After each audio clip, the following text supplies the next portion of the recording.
Hey, good afternoon, Columbus, Georgia. Welcome to the Mark LaJoye podcast program. And we've got some special guests on here today, but we'll introduce our co-host, is Sarah Smith. Hello. And our other co-host is Julia Pearson. Say hello, Julia. Hi. Awesome.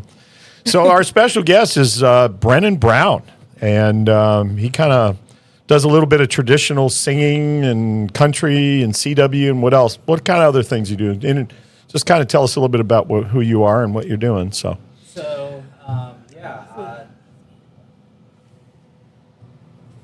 Okay. Check. All right. Yeah, we're good. check. We're good. Yeah. So, I'm sorry, folks. We get it. That's Sometimes all right. we get these things that It's happen. a learning progress. It's a learning process. But yeah, so I'm from Columbus, born and raised. Graduated from Hardaway High and Columbus State University. Okay. And always had a deep affection for music. You know, something that me and my dad bonded over. You know, when I was real young, going out and hunting with him, listening to the radio station, and you know, really developed a deep passion for playing music. He was the one that encouraged me to pick up a guitar and all this. And after I graduated, you know, I struggled with figuring out what I wanted to do, and I was in the band that I'm in now, Luke Brown and the Jubilee, and Plug your band now. I figured if I was gonna really go for something, that's what I was gonna do, something that I was passionate with, and you know, I think I can still use things like my degree and stuff to help with that. But so I'm in Luke Brown and the Jubilee. We're a country band out of Atlanta. Okay. Technically, we started in Columbus. We used to be called the Peach Street Band, and we'd played Chattahoochee Brewing plenty of times, Broadway Saloon and stuff, and then some guys left and some things changed, so we figured we would switch and start making our own music and really try to do an original thing. So Luke Brown was a part of Peach Street Band, and then he wanted to. He was our drummer / singer, which is crazy. It takes a lot of talent. You know, he's kind of like his own little Don Henley kind of thing, and it just doesn't look as good. So we wanted to get him up front, and we wanted to kind of change it up. So we started doing some country music because we're really inspired by acts like Midland and this band right here. I'm wearing the T-shirt called Wilder Blue. Okay. And they're definitely more on the traditional side of country things, and so that's where we get our inspiration. And we want to do country justice, but you know, we also don't want it to be boring, because you know, some of that old country stuff can be kind of boring when you're listening to it. Yeah, but it can. It is good. It's good to know where you come from. I grew up in the days of Johnny Cash. Yeah.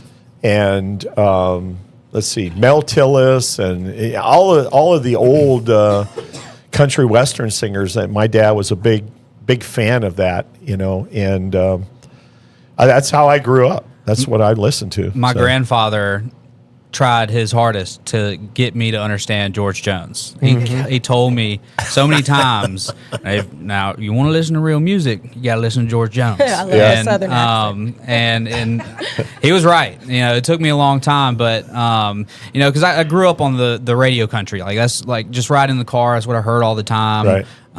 You know, the Blake Sheltons, the Luke Bryan, all that stuff, and I grew sick of it. And then when I started playing with Peach Street Band, they sent the set list over, and Midland had a song on there called Cheatin' Songs. As what really completely changed, you know, my music taste, you know, to get back into country, because they're just a phenomenal band. And then so I'm like, all right, let me start listening to this old stuff that, you know, everybody told me about. And George Jones is phenomenal. Oh, he's awesome. Especially if you listen to him sing live. Yeah. And then to like really like go back into his story and to realize that he was like really drunk all the time. And, and you know, he had it really rough, but he got up on that stage and just blew people away. Now that could be why he was so talented. You know, I feel like a lot of talented people are ones that have, you know, traumatic upbringings and stuff. But so, what's your, I guess, all-time favorite country song? All-time favorite country song? That's hard to narrow down. Top five. I'll do top three. So, cheating songs 100%, because like I said, that really sparked the love for country again.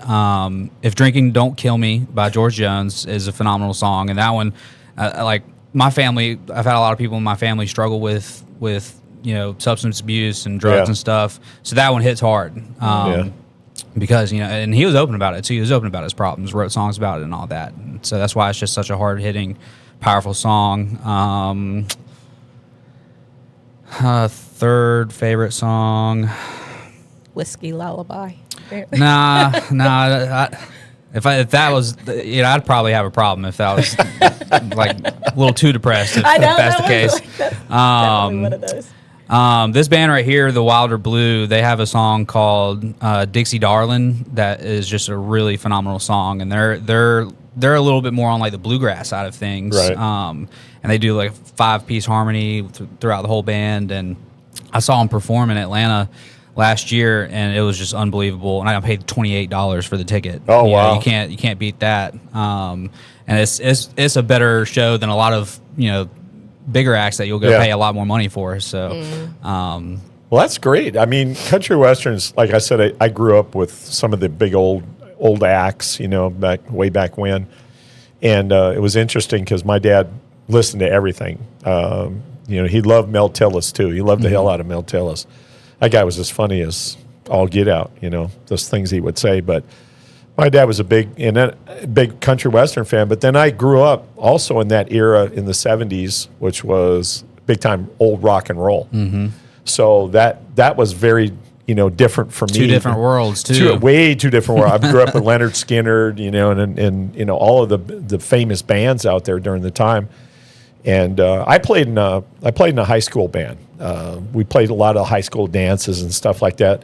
But I played drums. I was percussion. That's, cool. Oh, wow. And I'd sing.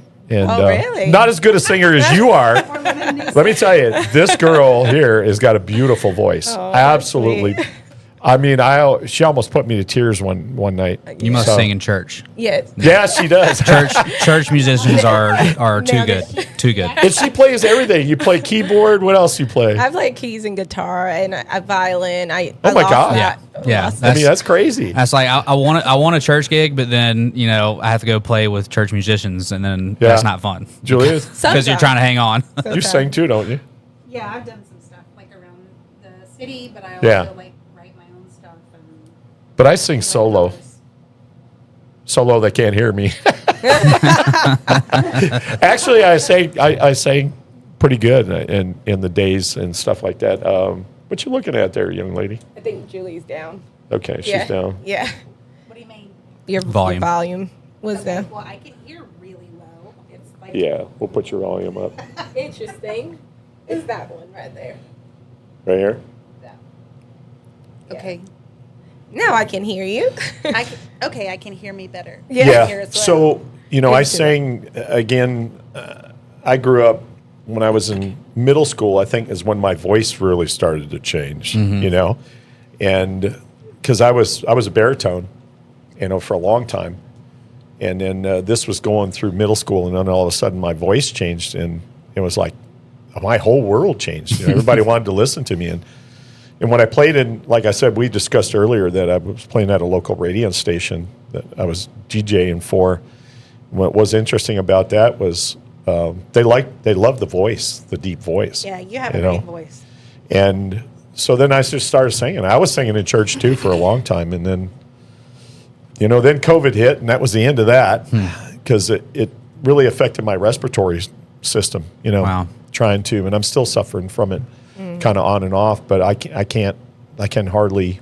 It really did a number on my throat, on my vocal side of it. But high school, we played all the high school bands back in and all of that old time rock and roll that we played, and that was good. I mean, I was in the Battle of the Bands as a drummer. We had competition several times. I won that, so that was pretty cool, And then of course all that kind of went by the wayside, and did the radio station thing, and then left, and that was the end of it, right? Pretty much. So, And here we are. We're doing the podcast, Hey, and we're Yes. talking You know, to you, Brennan. So, It's, music might not be the path for everybody. yeah. What But is your education in that also? Your college? so my education is in business. Oh, wow. And Okay.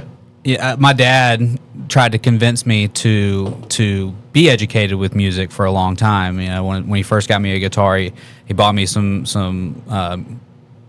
books on reading music, Right. music theory and stuff. And he's like, you really need to take some classes in school and figure it Yeah. out. And I was like, Dad, I'm not a nerd. I played baseball, and back when I was in high school, being a musician wasn't really the goal for me. It was being an athlete, or Right. beyond that I didn't really know.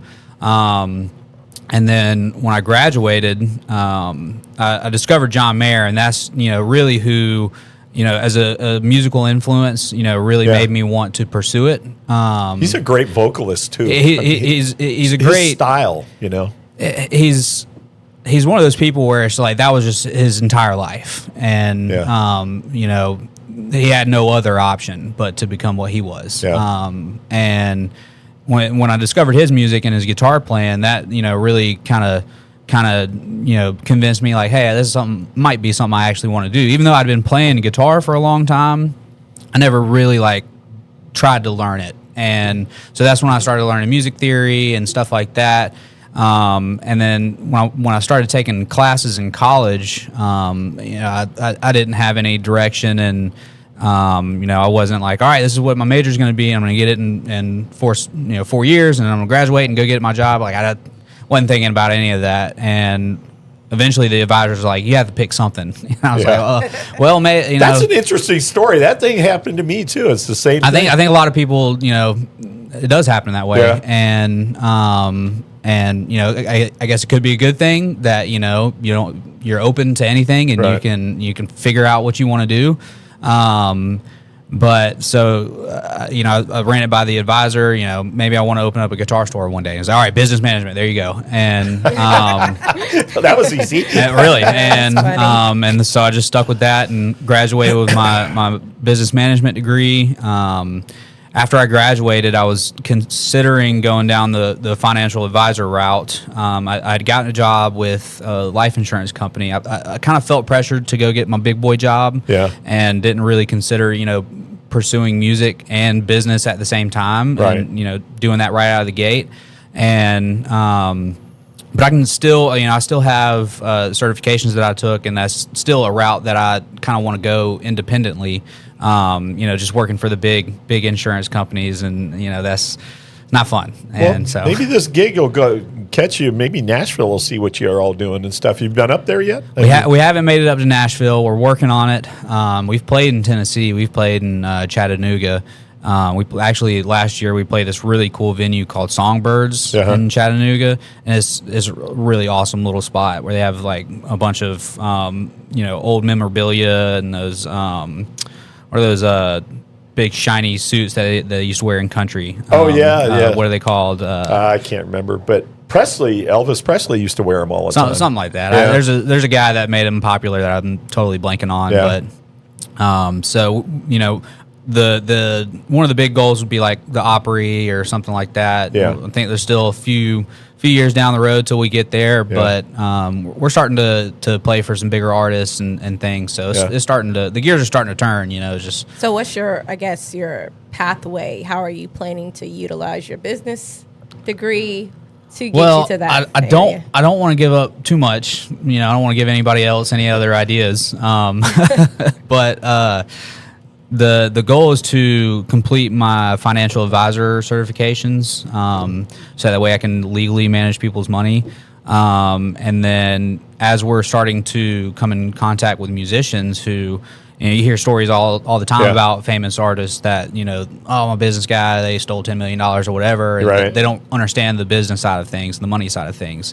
And that's where I could come in and I could have my own business ready to go and say, hey, I'm actually a musician. I'm going to advocate for the artists. Right. And so So you're like the producer then. You would be like the I singer think it's more songwriter. like PR. Yeah, like you're doing the PR Well, for I mean, a lot I'll- of these bands, right? No, it would be specifically financial advice. Okay, so just Whereas finance. like most people, even beyond music, don't even really understand what their IRA is Right. and what they're invested in and stuff like that. I know there are And- 3 letters. That's all I know. And, And I know money goes into it's really it. So. it's really not that complicated either. If you have somebody just sit you down and lay it all out for you, it's like, oh, okay. Yeah. But it takes a lot of time, and most people when they get their job, their employer just puts them in some kind of Vanguard, Yeah. Fidelity.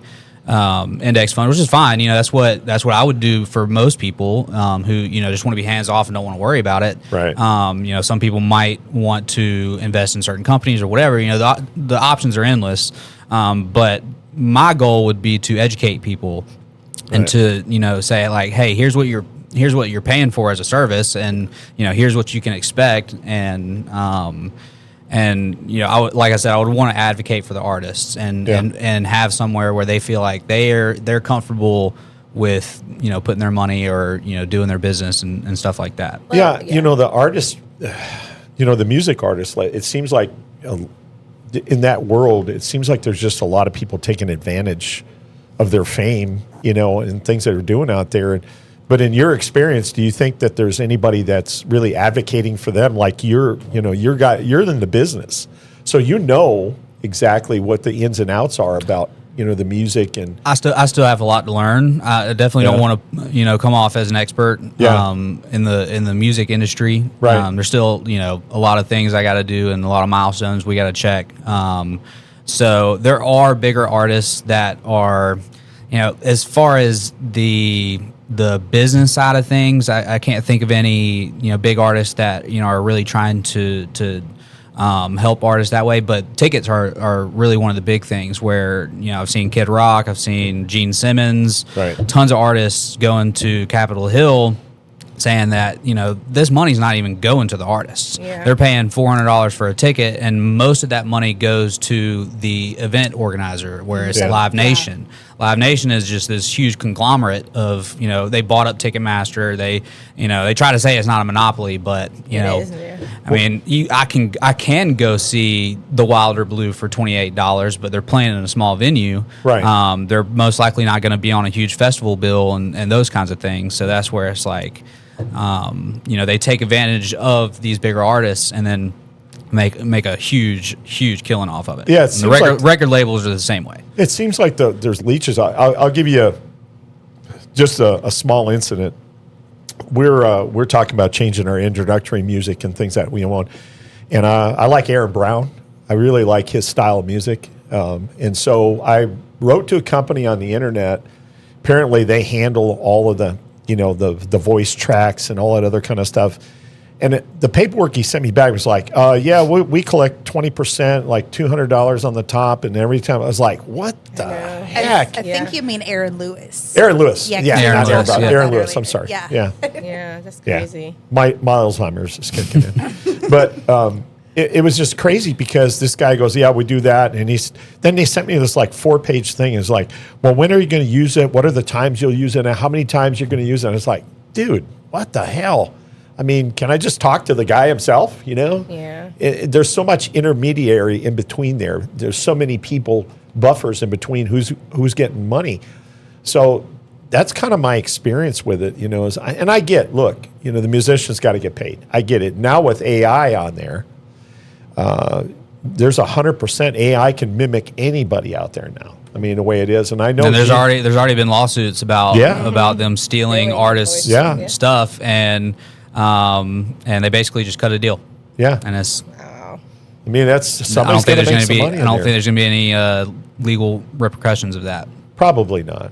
Probably not. There's a lot of money involved in it in that process. But that's kind of my example with it. And I don't know if you've heard anybody else that that are running into I mean, walls I like wonder. that. I wonder, like, what the middle ground would be, because if everything is going to AI and like you see people like in the middle, because I can't remember what they're called. Are they producing companies? Like, what are they called? Like or labels? That's what they're called. The record labels are Yeah. the big ones, Yeah. where and like I said, I'm not an expert by any means in the music industry. And there's a lot of stuff that I'm taking in that I follow people who are experts on this, Instagram and stuff like that. But like Warner Brothers is a big, or Warner Music is a big record label. Basically, there's just a few labels that own all the other Everything, different labels. exactly. Like there's a tons of labels, but there will be like 10 under the umbrella of one big label. So Good God. where's that middle ground where it's like, hey, people who are independent artists, that they can have the proceeds of what they're doing? Because I don't think we're gonna go back to the label per se. I think that's pretty much dying with the way things are. But I'm like, what's the middle ground? So let's say I want to start focusing on music next year. Like, what does that look like, I guess, for your company? Is it just, hey, I just give you money and you just be the label, or I don't know. So for independent artists, you don't necessarily have to have a label to put out music, right? You can be totally independent. And I don't, when you say what's the middle ground, I don't think there really is a middle ground. It's either you're totally independent and you can make a living, but you're never it's going to be very, very hard for you to break through to label standard. To like a huge national or worldwide act. But it's not that it's impossible, but it's just so tempting for artists who do have real talent, and then like I said, they don't really understand the business side of things, so they get a contract thrown at them. They don't read it. They don't really know. They're just excited to have a contract. Exactly. And then they give them a lot of money too. Like they give them a huge advance of a ton of money for them to go make a record, and then there's even kind of like a little bit of misconception online about like, oh, these bigger artists, they're not even really making that much money, because they get in advance and then, the label takes it away immediately. Yeah, but I mean, Morgan Wallen or whoever, that they make that money like that, you know, and the labels get paid and then they start making a ton of money. So, but the labels just have all of the resources, really. Like they own the big studios. They have the relationships and the connections with talk shows. If you want to go play Jimmy Fallon tonight, you have to have some kind of record deal to be able to make that happen. Right. At least that's what I think. I mean, there might have been an unsigned artist that go play up there. Like I said, I'm not 100% sure, but that's from the experts that I've heard talk about it, that's the problem, is that they just have all the resources, and if you want to be a part of it, then you have to get in. The story I really like is Jelly Roll. I like his story. I mean, he was in prison. I do like what Jelly Roll represents. Is he a real country artist? That's up for debate. Yeah, but that's where it kind of just makes it like seem kind of weird to me. Where it's like how did he get all this fame and he's not even really a country artist? Yeah. But I do like what he does when there's a really popular video of him going to a prison and bringing guys on stage with him to come sing. Like that's awesome. He was in prison. That's how he kind of got his start. So, and I like that. And I don't want to get into the politics side of it yet, but I worked in programs like that, and I like to see success stories for guys and gals that they were on the end. They're basically on the end of their lives and stuff, and they were able to, just because they had one talent, was singing. It was a singing talent, is what got them, out of the rut. It got them popular. So I love stories like that, where young people and adults and all that stuff, they make something of themselves. I've experienced that part of it, being in law enforcement all the years that I was in, and I tried to help people as best I could. But I love success stories like that, and I don't know how you feel redemption about story. it. Yeah, absolutely. Yeah, that's that's what I love about what he does, is kind of gives people hope, where it's like, look, you've done wrong, you're down right now, but you can always pull yourself out of it. So yeah, I do love that aspect of what they got going on. Yeah, and we've talked about these things before, about young kids and stuff like that getting in trouble, the way things are, in society today, and there's just not enough. There's not enough for them to go. I don't know. Music, I think, is universal. Across the board for everybody.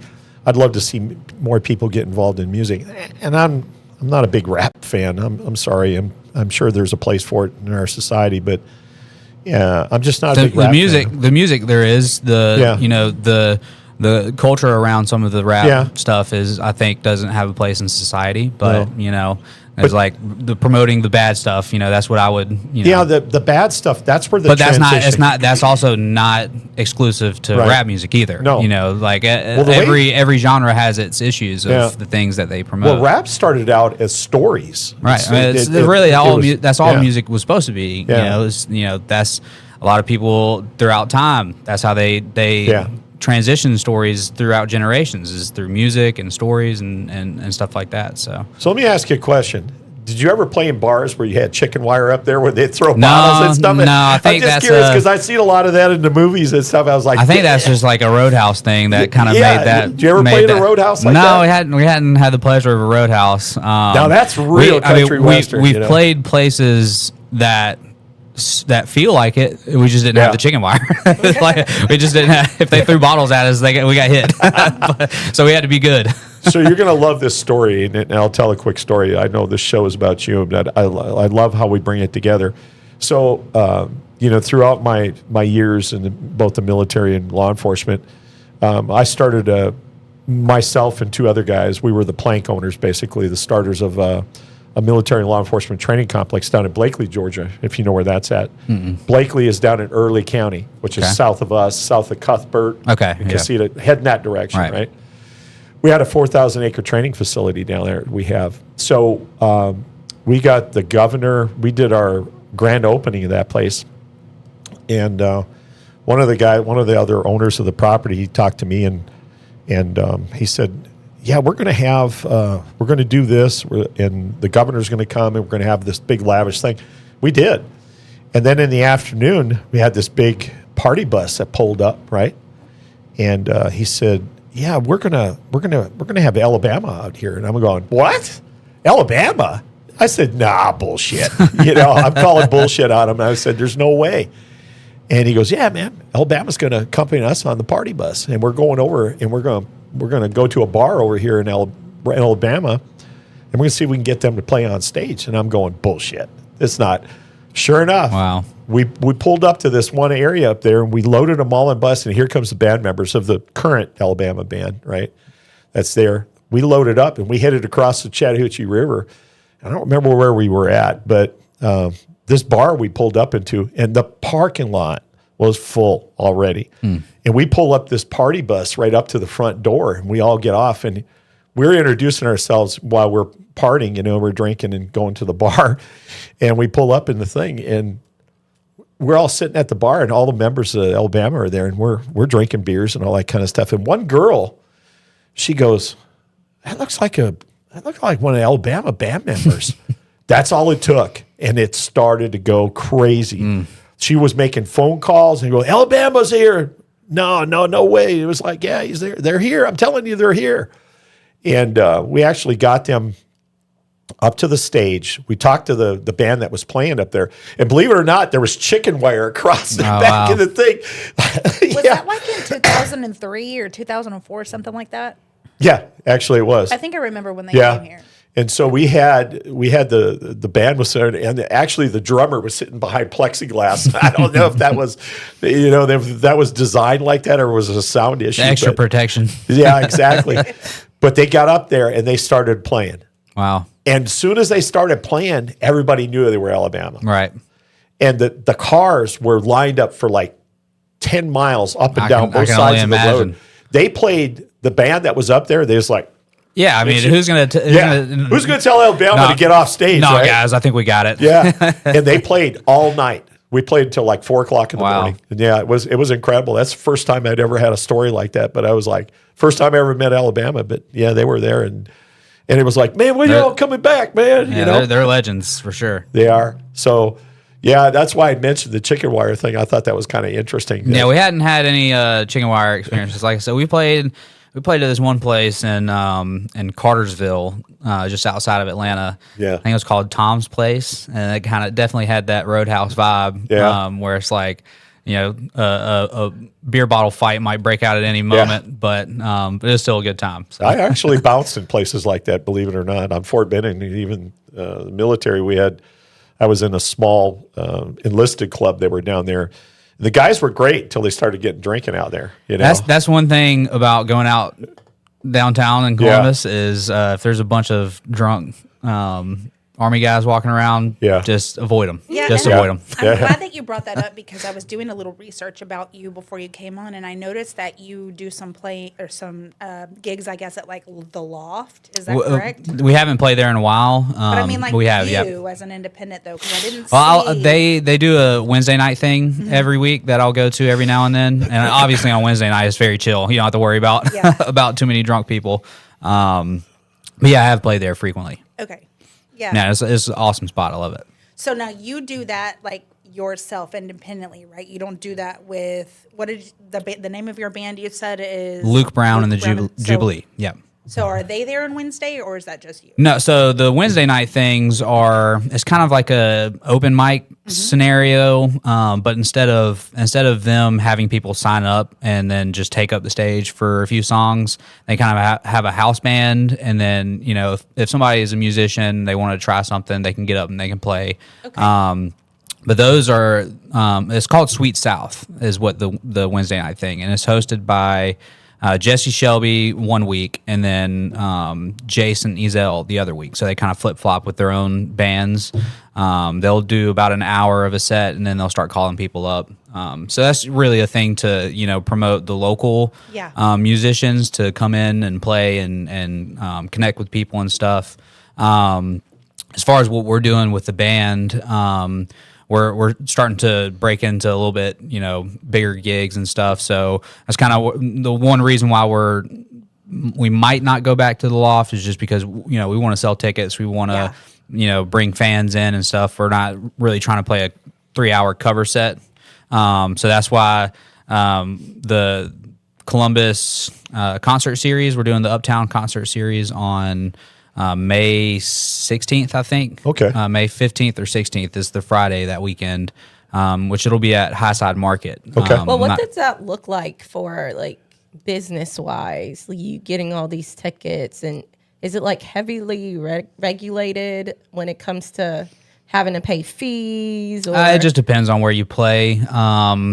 No, we don't play a lot of ticketed events where people are paying tickets to see Luke Brown and Jubilee. We do a lot of opener stuff, and so that's good for us to start building a fan base. Right. But it really just depends on the venue that you play. Like for bands our size, there's not really many places to play in Columbus that you can go sell tickets. Right. You're most likely going to have to accept a bar gig and go play a cover set. Why? Why do you think that is? It's a good question, and I'm trying to get to the bottom of it, and I'm trying to make connections and do whatever I can on my end to. Do you think it's like a political thing? Nah, not really. I mean, we're a smaller town, We're not like Atlanta is very easy for a smaller band to go get a gig up there because there's a ton of places to play. I was going to say there's bigger venues probably right, that you and can play at. Like Eddie's Attic is a pretty good example of where. Like Eddie's Attic and the Loft are very similar in the way that it's set up, and but the Loft is in Columbus, Georgia, and so there's a significant less amount of people that you can try to sell your tickets to. So that's one thing. Is just we're just not a big city, and some of these legacy acts they can come and play at the River Center and stuff like that and do pretty well. So I think it's just mainly the geographical location Or maybe and like businesses don't offer gigs. That's what I'm kind of like. Do you think there's only like a small amount of businesses that? But there probably could be more venues. Yeah. I mean, the Loft they have another space called the Pearl, which I feel like is not utilized as much as it could be. I don't know why that is or anything. But so I definitely think there could be more done for the smaller artists, but. There's still plenty of opportunity, and I think getting on these kind of city events is good too, where fans can come. They don't have to pay tickets. You know, it's a Right. free event. They can show up. Do we have anything like a band fest or anything that happens in Columbus? Kind of like we have like taco trucks. That's a great. That's a Yeah, that's great. what I was thinking, like so the conglomerate. That would be this year they're doing Columbus's first ever Porch Fest, Okay. and that's a pretty big hit in Atlanta. We've done the one in Atlanta is called Virginia Highlands Porch Fest. We've done that 3 times already, and it's a huge event. I mean, they have thousands and thousands of people out there. Yeah. And what they do is they block off a neighborhood, Yeah. and then they have bands set up on people's front porch. Oh, cool. And That is so awesome. throughout the day, and I mean, the Columbus Porch Fest has Yeah, I feel at like we least have like some. 50 bands. Yeah. And so it's going to be all day, and they'll have a band, you know, kind of just, you know, one band will start right here, and then the next house, and then it just kind of goes throughout the So neighborhood. Where's that? I'm not sure. located, though? I'm Like, not sure yet. Because like I'll tell you from my experience, and there may be other places in Columbus I haven't gone, but there's a lot of houses like shotgun houses in like North Highland, East Highland area that have those front porches like you would imagine, you know, being in your rocking chair, Yeah. playing in your band or whatever. So I wasn't sure if you knew. I think it's going to be down on Broadway. Okay. In that neighborhood, the old historic district. Yeah, and there are some of those houses. I feel like I've seen that before, where they would have the porch bands. Maybe it was in Alabama, because I know I went to a house kind of band. Like you went to the event yourself? Yeah, Okay. I went to the actual house, and they were. It was like years ago though, but That they might have been a private event. Was it like the whole neighborhood? It wasn't. But I feel like, well, maybe you're right. Like it hasn't been to that big capacity where there's multiple houses and multiple bands. Yeah, I mean, I have a pretty good feeling for Columbus Porch Fest. I think it's going to be a pretty good hit because, like I said, the one in Atlanta always does well. They do one in Sonoy, Sonoy. as they pronounce it. Yeah. Depends on where you're from. Right. They will correct you if Yeah, you say they it that will. way. Kaida, Right. however. Or one of them, Houston. Houston is. Houston is how I've Houston heard is it, one. Yeah. Well, no, that's that one's the one. It's spelled like Houston, but they call it Houston. So Yeah. the one I'm thinking of is it's spelled HOSCH. It looks like it'd be Houston, Yeah. but they call it Houston. I was like, all right, whatever, some you know, German in there just cut our somewhere. check, and then we'll be out. You know, we'll say it right if you cut the check. You know, whatever. Well, you can come play on my porch, but we'll have to put chicken wire up there. I got some, Right. I got some haters up here in Columbus, so they'll be like, "Yeah, man, beer bottle coming over the top of the house." I can see it already. See, I feel like bringing more entertainment and music back to businesses. Yeah. It would completely change or shift the atmosphere on how dynamics, and how we do business here in Columbus if more venues offered that idea. I'd love to see more of that, and I like the the bands downtown kind of thing because I think that really popularized. It makes it popular if you're trying to break into the music industry and you got a group and you want to play down there and stuff. I've seen some good acts down there. There's some really talented people. There was a bunch of doctors that played one year that I was down there, and they actually had lab coats on and I everything. think I know what you're talking about. They were pretty good. They were actually pretty damn good. They had a guy on there that played a mean saxophone, man. He was awesome. But they were more like jazzy. They did a kind of little bit of jazz and a little bit of everything else, But I love to see, musicians like yourself and stuff going down there. And I think as a mayor, I would definitely support more of that open, those open venues for people to come down to. And then some plays. I'm sure it'd be a fight with the owners. Of course. Because I think one of the main reasons why bigger artists aren't coming to play here is because a lot of places don't want to let them sell tickets. That's kind of what we fought, where it's like we could sell tickets here, but y'all just want to pay us a $500 rate, and we have people traveling and all this, and it's like that's not even worth our time at this point. And so, I think there's a little bit of a disconnect between some of the owners and what a successful music scene looks like, Right. because if you hire an artist that can sell tickets, guess what? People are going to show up. Right, Like, exactly. So what's It's- the answer to that? Like, we have to have venues exclusively for I mean, we have venues like the Phoenix City Amphitheater is a great I was actually venue. thinking about That's a good one. Yeah. Where and there has been very successful shows there. Yeah, there has. Riley Green went down there and he shut that place down. Yeah. You know, and I don't know who runs these things. I'm trying to make connections. I'm trying to do what I can, but I find it hard to believe that stuff like that can't go on more often. Yeah. Yeah, That's it kind of could. what I'm Right, getting yeah. at. Well, they also have these. They're like mini amphitheaters. So like down the river walk, like you have like this kind of, I guess Well, look semicircle. right there, you know, like we have those on the side. You know, we have Yeah, the the sites along the stairs, river. you know, on the Phoenix City Yeah. side, but we have the knolls, Yeah. you know, right there across on the Columbus Yeah. side that I hardly But ever even see like anything happen there. even Cascade, like, and I know this is a private location, like a church, but like even they have like they built like these, I guess, seating areas where it's like they have the little landscaping, and then the ground is like a stage. So I'm just wondering, like, why can't we just have them in it, like in and of itself? Yeah. So I just don't understand, like, why is it like a big deal where we have to go to venues, we have to get permission? Why can't we just? Well, and now you can't even busk. You have to have permits. Really? You know? Yeah. I had See, no idea. that's what I don't get Yeah. that. I don't get that at all. I think we need to make it easier for, like I said, if I'm elected as the mayor, I would like to see more of what you're doing and a lot more acts to come down there. I think that's, we're trying to bridge the gap, but the problem that we have, and we're kind of segueing into the political angle of this, is that we haven't had a safe community down there, especially downtown. Right. As you well know, we've had a lot of shootings, murders, things of that nature. And Columbus is, in my opinion, is just not 100% safe venue for things like that. I mean, and I think there's a lot, and I know there's a lot more we can and will do to make it safe down there. I have plans about how I'm going to do that.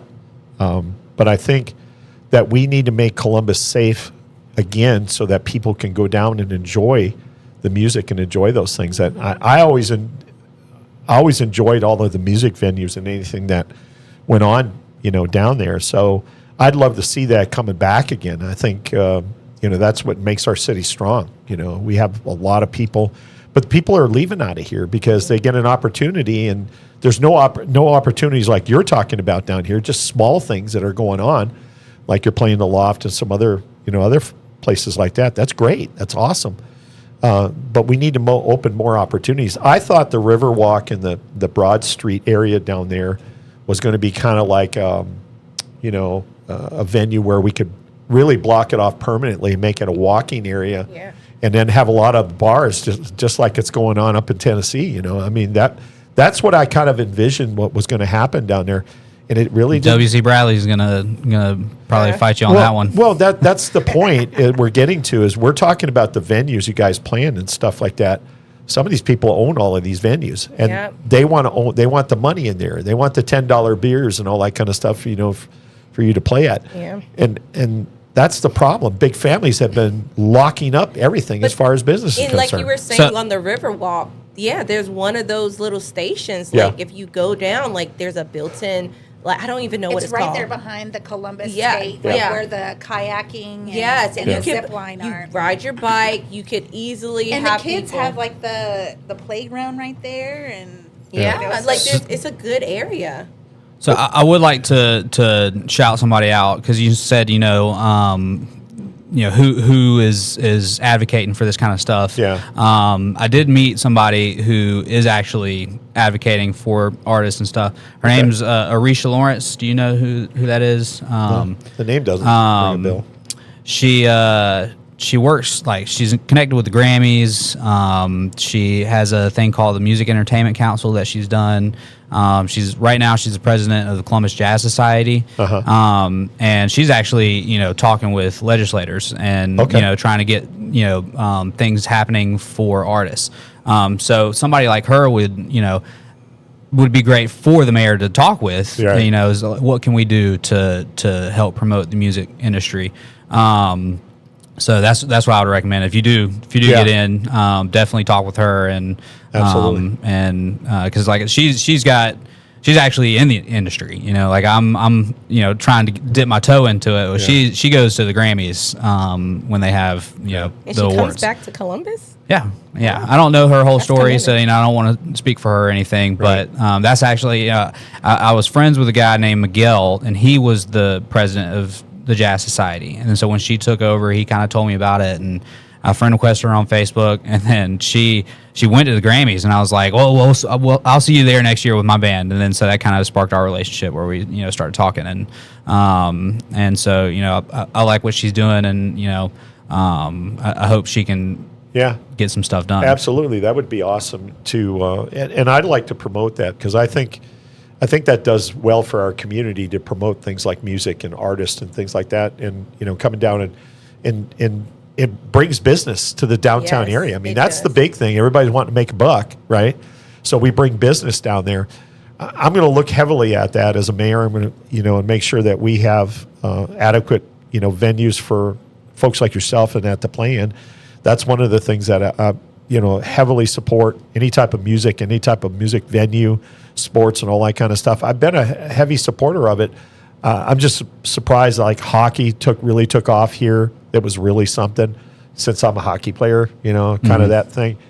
And so I'd like to see music come back and be the way it was when I first got here. I mean, I've heard stories that there used to be a guy around here who could get bigger artists to come in and play and stuff, and that he passed away, and then it kind of never was the same again. I don't really know who that individual was or how true that story is, but no, big artists did come and play in Columbus frequently back in the day. I mean, we'd bring Merle Haggard and stuff, and a lot of folks. Yeah, Merle Haggard. That's another famous one. Right, and so I'm confident. I don't want to just tuck tail and run and get out of Columbus.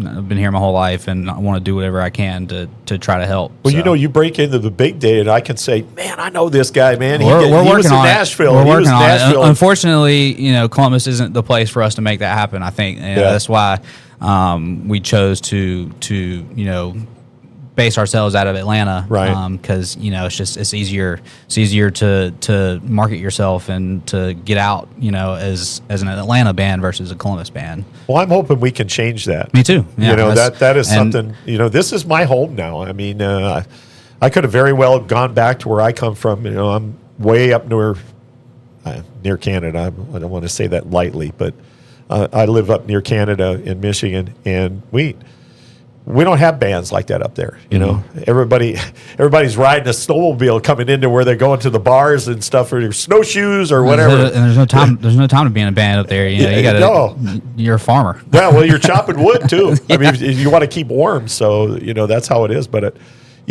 this is our home. It's been our home since 1988 when I come here, and we've settled into there. And I ain't got to shovel snow or nothing. So out of all the candidates, you've been here the longest. I have. I've been here the longest, and I've no nothing personal to you. I would like a Columbus person to be running, but it seems like we don't have that option every year. Well, they don't. But what we found out is that a lot of the politicians have either been bought off by big families. I mean, you can look at the campaign contributions of who's been bought off. I don't need to mention them. They know who they are. But I'm the only guy that steers black and white. And, my co-hosts here, they know exactly my background as I ran for sheriff down here. The news will tell you 4 times or 5 times they look at that as a negative toward me. But, the bottom line is, why would a person run so many times for office? And it's because I'm dedicated to this place. I get nothing out of it. As a matter of fact, I'll donate 1/3 of my check if I'm mayor to any kind of cause that's out there, a worthy cause. I don't need the money. I'm not running for the money. It has nothing to do with money, but it has everything to do with making our community safe. I want to make sure that our folks can go down and see music venues like that, go down to Broad Street, and partake in the restaurants and just have a good time. I mean, we need that release. But you can't get it down there because I'm talking to a lot of people, and they said, I'm just kind of afraid to go down there now. And that's what I want to change. That's my idea behind it. So, I'd be curious to talk with those people because I don't really get that vibe. See, I was going to say that too because I feel like it's not necessarily downtown. Like I haven't seen a lot of homeless people walking around lately. I haven't heard of any crazy things going on. Now, I think there's just as much a chance of you getting hit by a crossfire downtown as there is in Cross Country Plaza or up north, and because there's that shooting right in front of Country's Barbecue on Whittlesey Boulevard one time. So I wouldn't necessarily say a specific area, but it's just a problem with crime in general. My thing is like it shouldn't happen. Like I guess maybe I'm being unrealistic, but I'm like one time is one too many. Like if I take my kids down there and I'm just like even the mall, if I know that there is a potential shootout that's gonna happen, it's not safe. Like there is no way. And like even talking about downtown, like there's no way where I'm gonna be by myself. I remember me just walking downtown. As a female, I agree. You shouldn't just go walking down Broadway in the middle of the night by yourself. Well, no, not even the middle of the. It's like literally nighttime. Like if I'm going to meet friends for dinner or whatever, there's just no reason why it should be. You should feel safe. Exactly. Yeah, I agree. I agree with that. And I think that's the narrative. When we are spending over $1 million on crime prevention, it's like way more than that.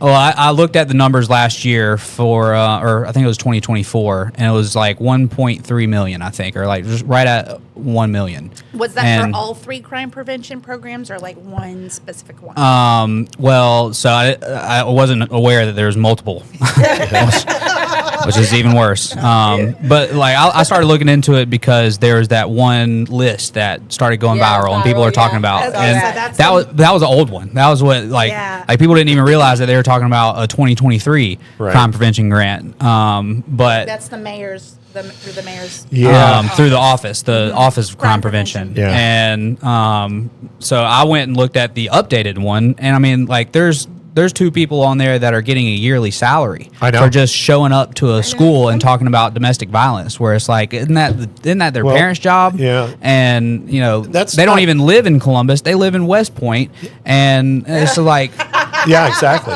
Like and I can literally go and show you where pretty much one company took their money and created a little dance studio and a salon off of Boxwood Boulevard. Must be nice. Must be amazing. While we're over here paying. But you're not. And how is that supposed to prevent crime, though? Well, they argue that they're offering programs for kids to be a part of, and that's preventing crime. That whole crime program has just become a suckhole for money, and people rely on that. These organizations that start up. I was at the meeting, last year's meeting, when our crime prevention director was sitting up there with his assistant. I didn't know he had an assistant, but he had one hired. And one of the city council members, Glenn Davis, was asking him, do we have receipts? Do we have proof? It needs to be audited 100%. Right, audited 100. You need to provide us something in writing to say, well, this saved 40% of our kids. We need some statistics or something. Right. Yeah, like I'm not like totally for just yanking all that money and saying, there's no more crime prevention grants going out. Not at all. If we can prove that this has an effect, okay, then we can.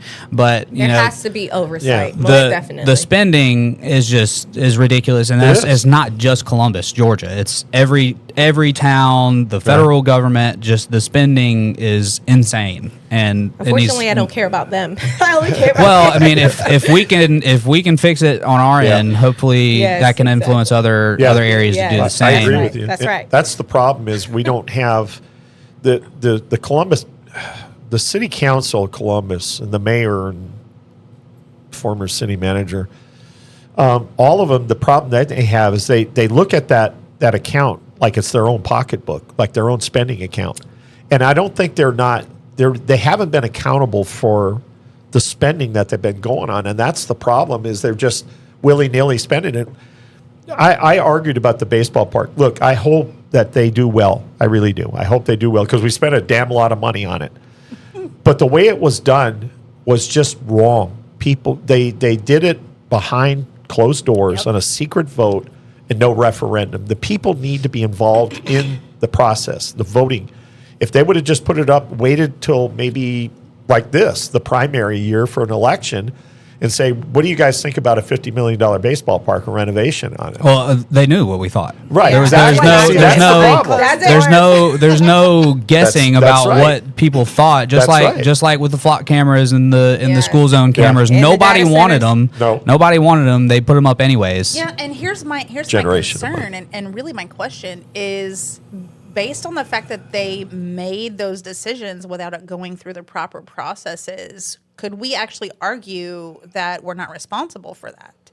Or let's just I mean, you voted. They still You garnish our voted. checks. You voted them in. So Yeah. that's kind of how they get around it. Where it's I get like, you on that, like you know, and I don't want to talk about Donald Trump too much or whatever. But it's kind of like what's going on with him, where they ran on certain things, and then when it comes time to deliver on those things, they completely 180'd. And that's kind of the story about federal politics and in general, is that they trick people into thinking, oh, we support everything you support, and then as soon as it comes time to vote, Y'all just wait, sorry. okay? We didn't realize you were really going to do that. I mean, I get that side of it because, I wow. just had a conversation with the mayor of the city where I live.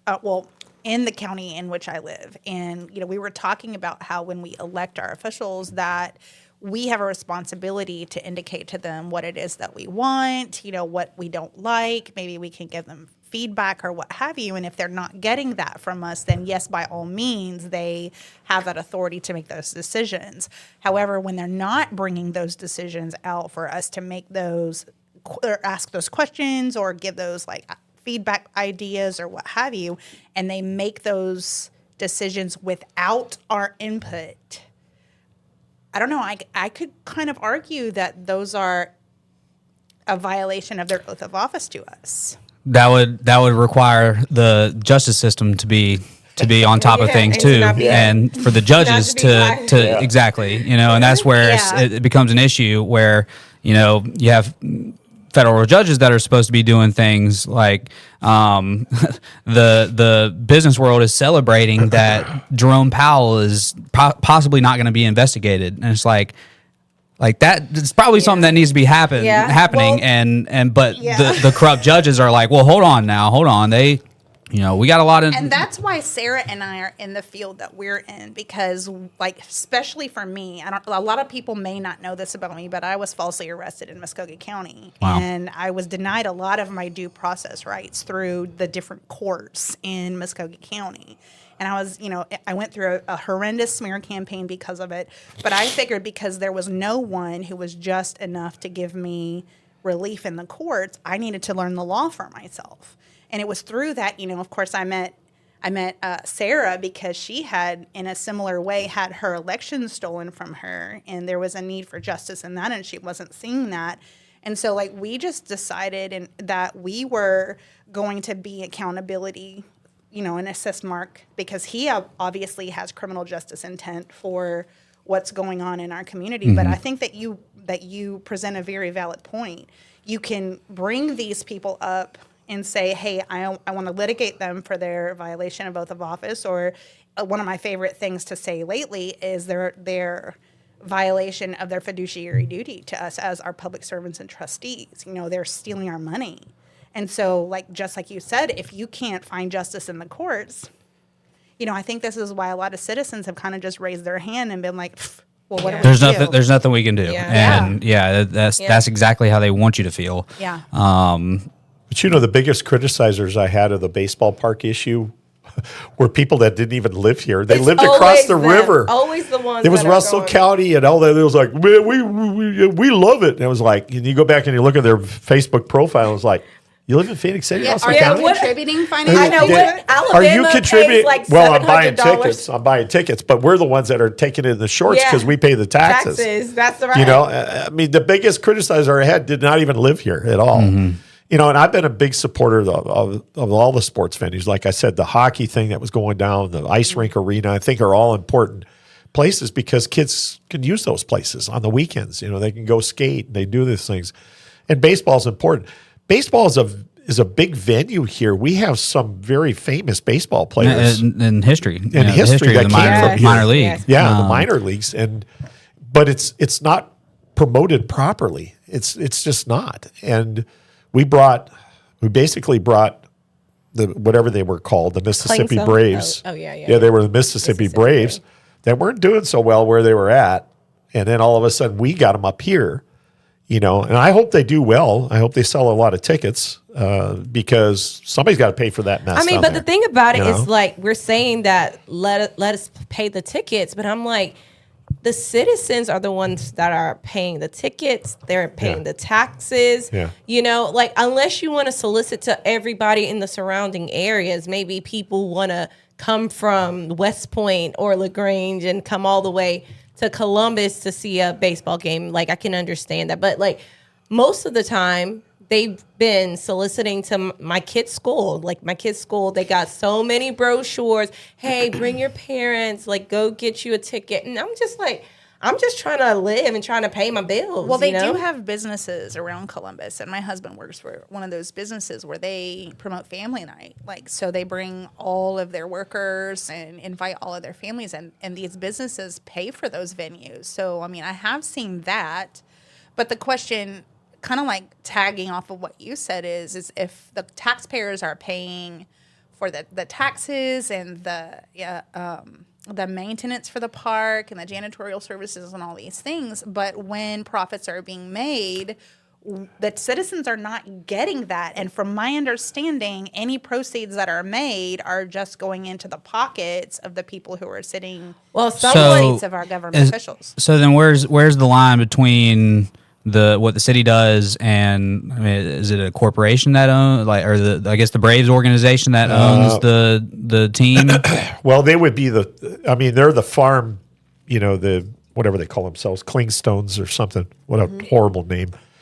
They should have called them the Columbus Braves. Dingleberry. That's what I thought a clingstone was. I said, "What the hell is a clingstone? Is that something that hangs off a goat or something like that?" A clingstones. That's it. That's what I thought because you hear Rocky Mountain oysters, right? You ever heard of those? That's kind of what I thought clingstones were. It was a Rocky Mountain oyster. I was like a kidney stone. why would they want to do that? That's stupid. It That's reminds dumb. me of kidney And stone. look, I wasn't the only one who criticized it. Everybody They were did. going- Everybody was like, did. What the I hell didn't is see. a clingstone? I saw a few people like, I don't What? see the problem. And it's like, well, I mean, read the room. Find out that they're like a type I of know, peach. read it. I mean, I'm confused. I don't even know what the hell a clingstone is. I've been here since 1988. I thought I knew all the Southern traditions, They but want us apparently I to didn't. be like California. Apparently, it came from California, that name. Okay. I'm just like, please Oh no, go back. not California again, please. But these are the things that I'm talking about. I want to make sure that we're putting money in positions that it's well spent. Mm-hmm. Like you're in the entertainment industry and stuff, and I want to make sure that we support that. Support that heavily. Yes. I think what does they say? Music is the window to your soul. I think Yeah. is that the terminology I've heard they it. use? It's it's the window to your soul.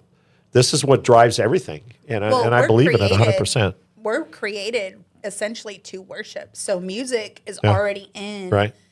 our DNA. It's in our genetic It structure. speaks to a different level that we don't even recognize. Yeah. Like music can speak to the inside of us. It's who you're It soul builds is. memories without and it's like relays without like- even effort. You know. Yeah. Absolutely. But it's very important. I mean, our politics is there's families getting rich here. There's families getting rich in Columbus. And I'm glad you're bringing this up because this is something I kind of wanted to touch on. Yeah. Like I said, me and you, we had a brief little conversation on Facebook. There's a clip of y'all talking about basically this issue, Yes. rich families, and Yes. there's a certain part of town, and all that. Which, like, is there corruption in Columbus and the big businesses? Probably. I can't tell you what it is or where it's at.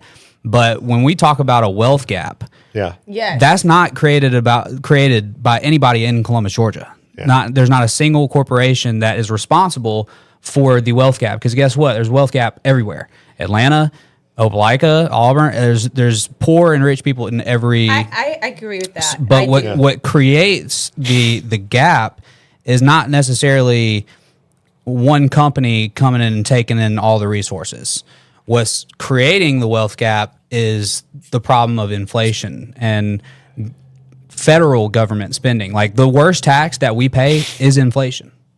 That's a tax. But then that's kind of like self-defeating too, because if we're saying on one end that all of these big families like the Woodruffs owns all these properties and they're wanting to get a buck from these things. And we know that a lot of the families here, like the big families, they have a lot of contracts. They, like the people who sold the land for the data center, they got a good bunch of money. Yeah. They're getting a kickback. So how can we say that it's not the wealthy families? So then who do we take from?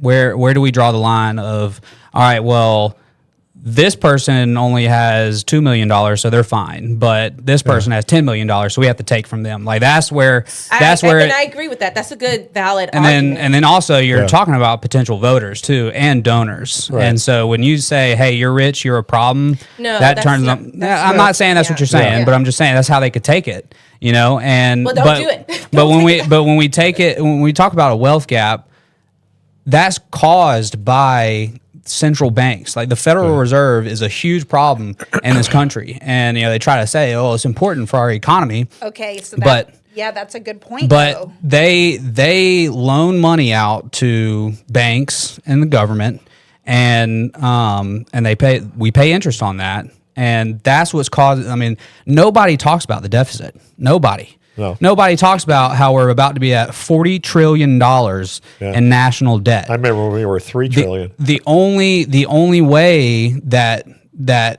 historically they've done anything about it is by printing money and print more money, and that causes inflation. Like literally, that's the problem. And so we can't blame. Like, I mean, there's people who are you could consider rich that they just owned assets. They just owned multiple houses or stocks or whatever, and then they rode the wave of assets being driven up by inflation. And so do we go take all their stuff too? That's where I get it. Like I know what you're saying, and it's like there probably is corruption between the government and the Columbus government and big companies with campaign donations and stuff like that. But the thing is they're small potatoes. But where is the money going? Okay. Like that's the thing. Where is the money going? Is it going back to these business Mongols? What is it? I mean, Aflac. You can go look at where the money goes. They pay dividends. Well, Aflac is actually a good company as far as providing jobs for our town and stuff. Look at who their campaign contributions go to, though. But that's the thing is they pay 100%. Well, not 100, but probably 40% more. To the Democratic Party there's a huge issue with political donations and the relationship with corporations and government, right. But Aflac is so small, or these corporations that we're talking about are so insanely small compared to. I mean, like we don't even really know who runs the Federal Reserve. I mean, the Rothschild family is what started the central banks, right. But do they still run it or not? We don't know, but. Okay, but Columbus Bank money, the Columbus banking industry is a part of it. It's a part of it. It's the system itself. Yeah. The system itself is the problem. Okay, but there's lots of families in Columbus that are in the big banking in Columbus. You have the Corns, the Bradleys, and the Turners, and Turners are also part of the realty process. So we have the realtors and the bankers. And then, of course, because you have like Synovus, you have TSYS. Well, it's not TSYS anymore, but, you have all of these banking industries, and those flow all the way back to the Tomlinsons, which flow all the way back up to Teresa. So we have a lot of big people in our government that are being controlled by a lot of these bankers. Yeah, and that's how the federal government is operated as well. Yeah. And my point is that there's so much more money I'm not trying to minimize the corruption that goes on in Columbus. I don't know where to go and who to look at and say, oh, this person needs to be investigated. I think they're all working in tandem, and that's my thing. It's like we see that the money is going somewhere, and that the wealth gap keeps getting more expansive. And yet the people are being charged more. And you think that these people are fighting for these seats, that they're throwing money into our candidates and they're throwing money into all these different avenues for no reason.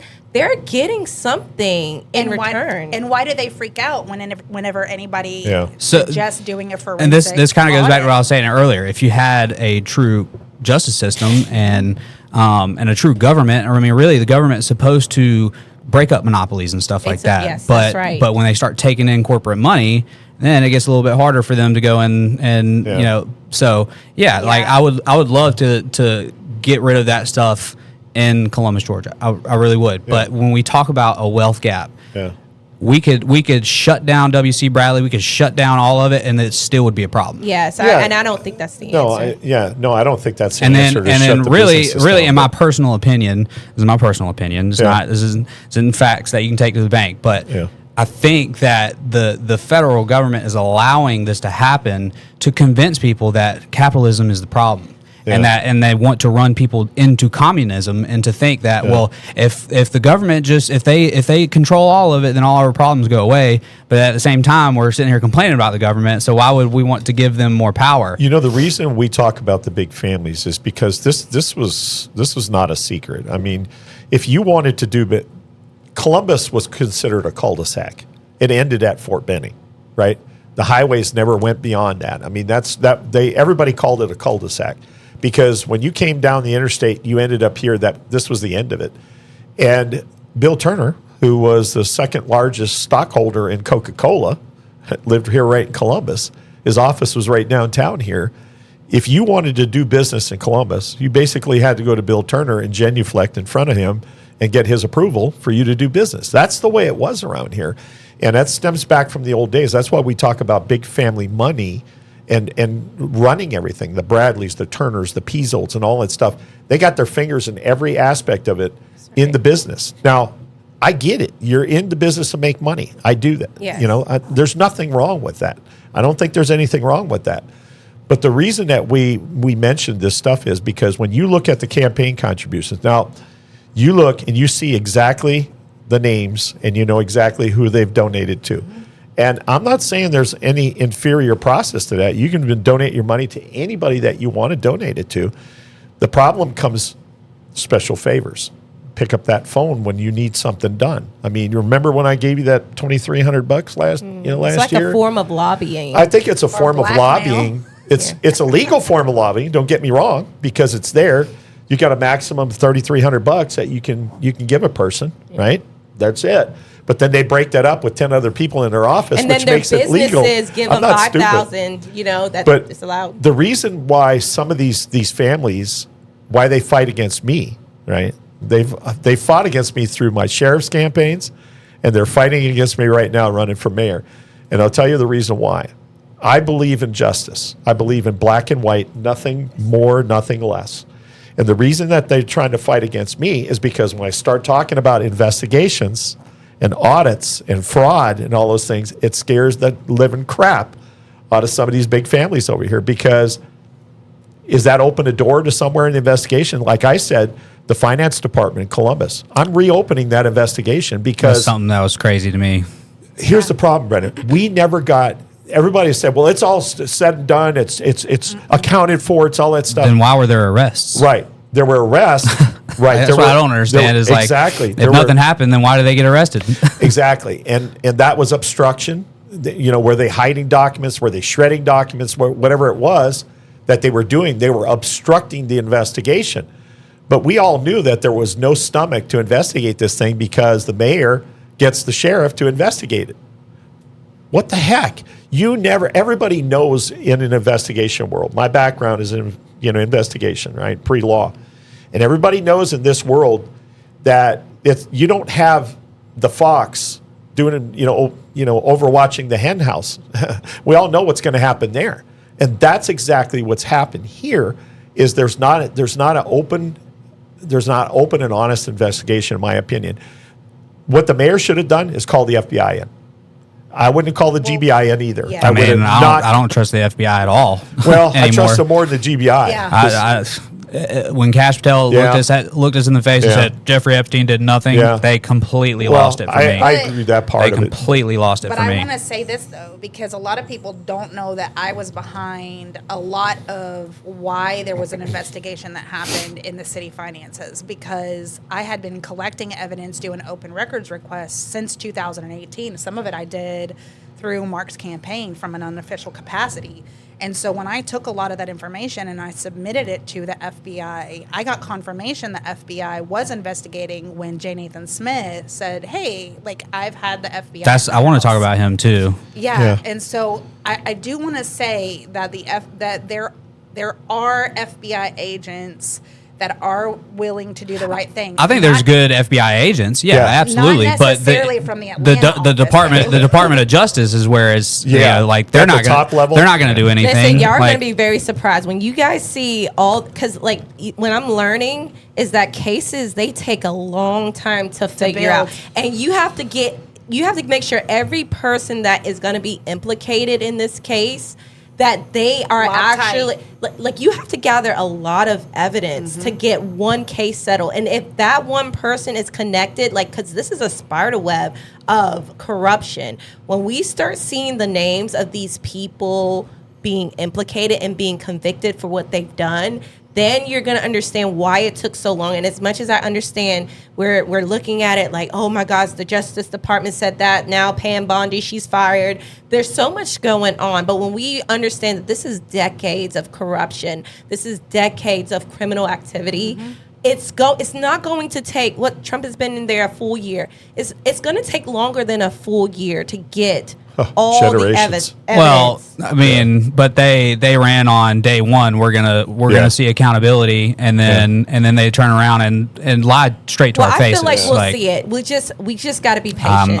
That's what we're gonna have to disagree on. The secretary or Howard Lutnick, I can't remember his position, but treasurer. He lied, straight up lied, and said, I had no relationship with Jeffrey Epstein.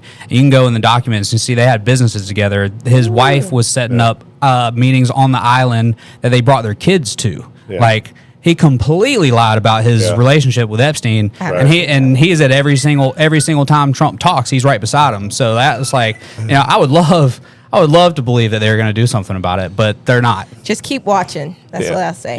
There's so much working behind the government scenes that we don't have any knowledge of. But I will tell you this, that's getting back to what I was talking about before. When I'm talking about opening investigations, I think that there's not a lot we can do about it, right?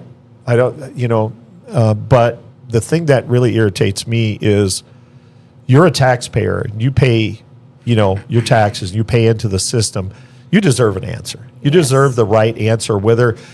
And the worst part of it is we know that there was things that weren't done right in the finance department. The same person is sitting in that position. That was the problem. Now, why wasn't that person fired? I mean, you and I have a job. If we have a job somewhere and we don't do what we do, we get fired. Right. We go on unemployment if we can. But nothing was done. Everybody was protected in that office.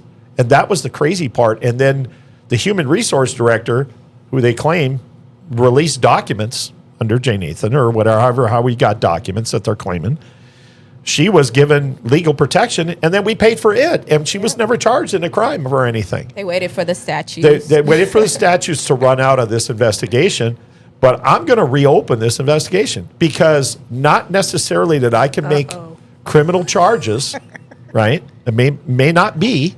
I'll have to look at the legal parameters of that. But the bottom line is, you as a taxpayer, we owe you an explanation of what happened. And this is not the only thing. There's lots of other. There's scandals. There's plenty of scandals. There's plenty of scandals, and I can't get to them. And J. Nathan Smith is the one who opened my eyes about it because, he was my neighbor, by the way. I graduated in high school in 2014. Yes.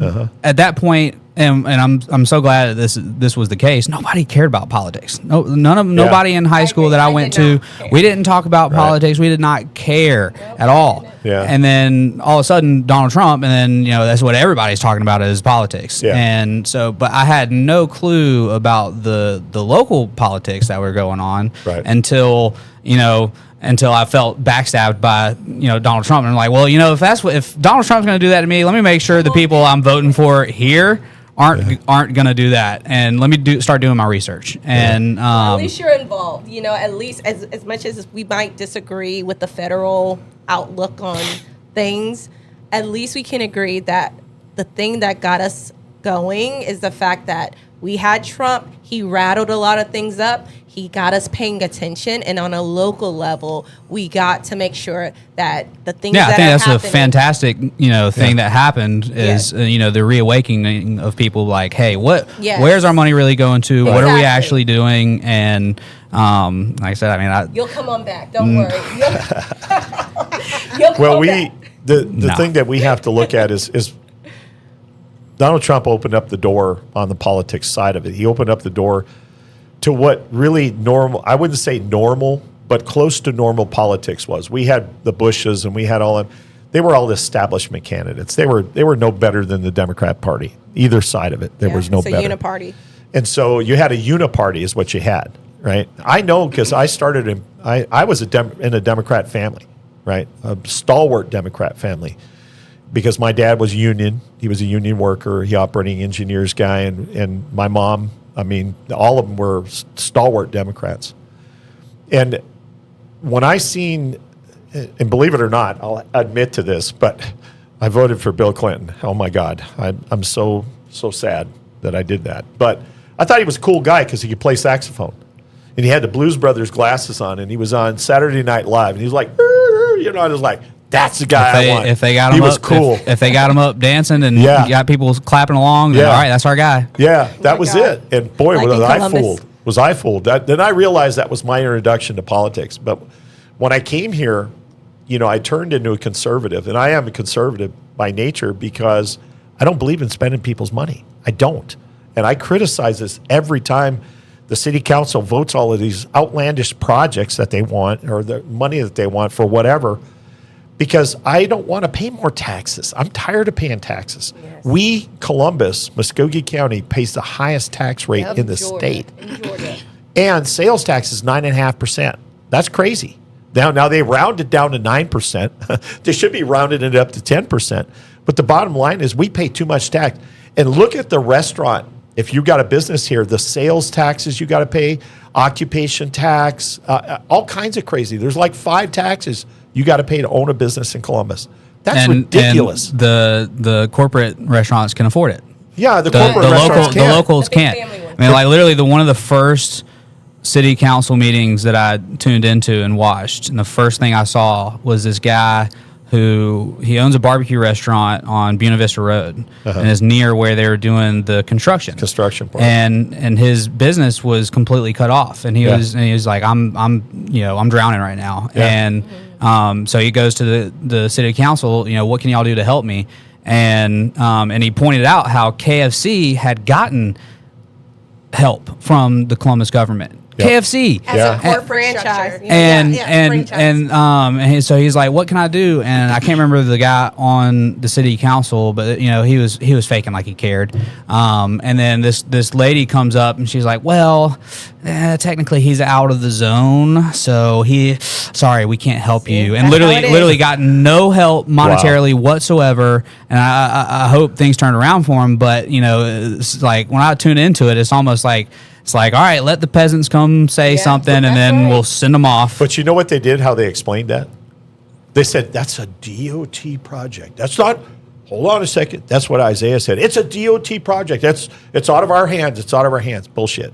You could have made suggestions on how you're going to open that road up for him so that his customers can come down. There's all kinds of sanctions they could have put in there. And anything they and could have also done not just give money to KFC or a corporate. Exactly. Like we don't need 15 McDonald's in Columbus, Georgia. And we don't need 25 Exactly. more chicken places either. No, so, we don't. I want to anyway. address when you talked about the stance of the peasant.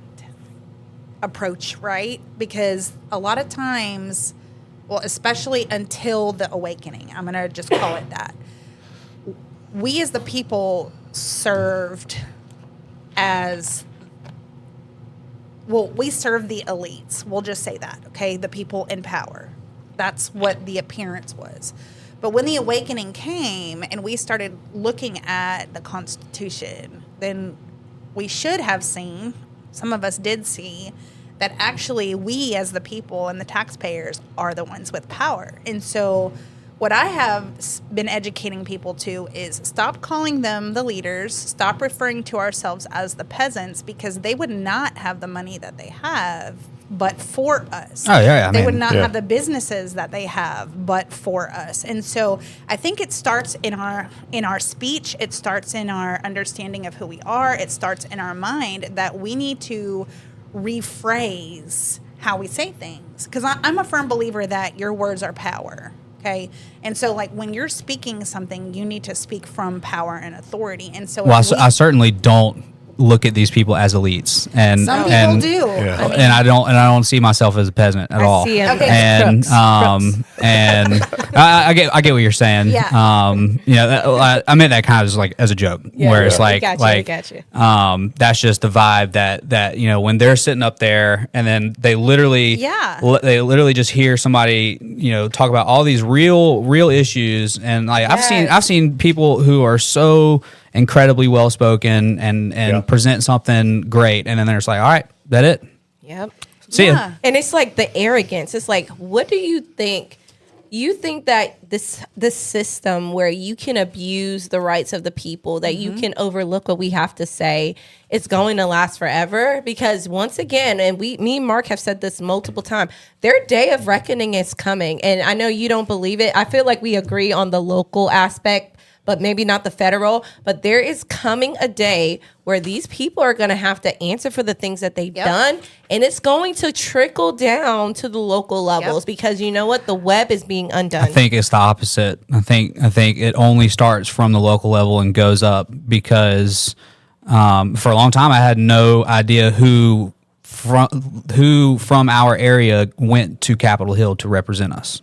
And so until we have a firm grip on all right, if we vote this person in, this is where they're going to go, and these are the things that they're going to have say over, and these are the committees that they're going to go in. Like, if we don't really understand that, then what are we voting for? That's where I feel like, and this is where I kind of get a little bit, I try to be very rational and sound thinking, but experience has taught me that when the people at the top have the resources and they have deadlocked the system in a way that it disenfranchises me and you and our votes and our say, because pretty much let's take the elections for instance, where you see people at the top in our naivety and us trusting them, they put into place machines that are said to deadlock the system, like QR codes where votes are manipulated, switched,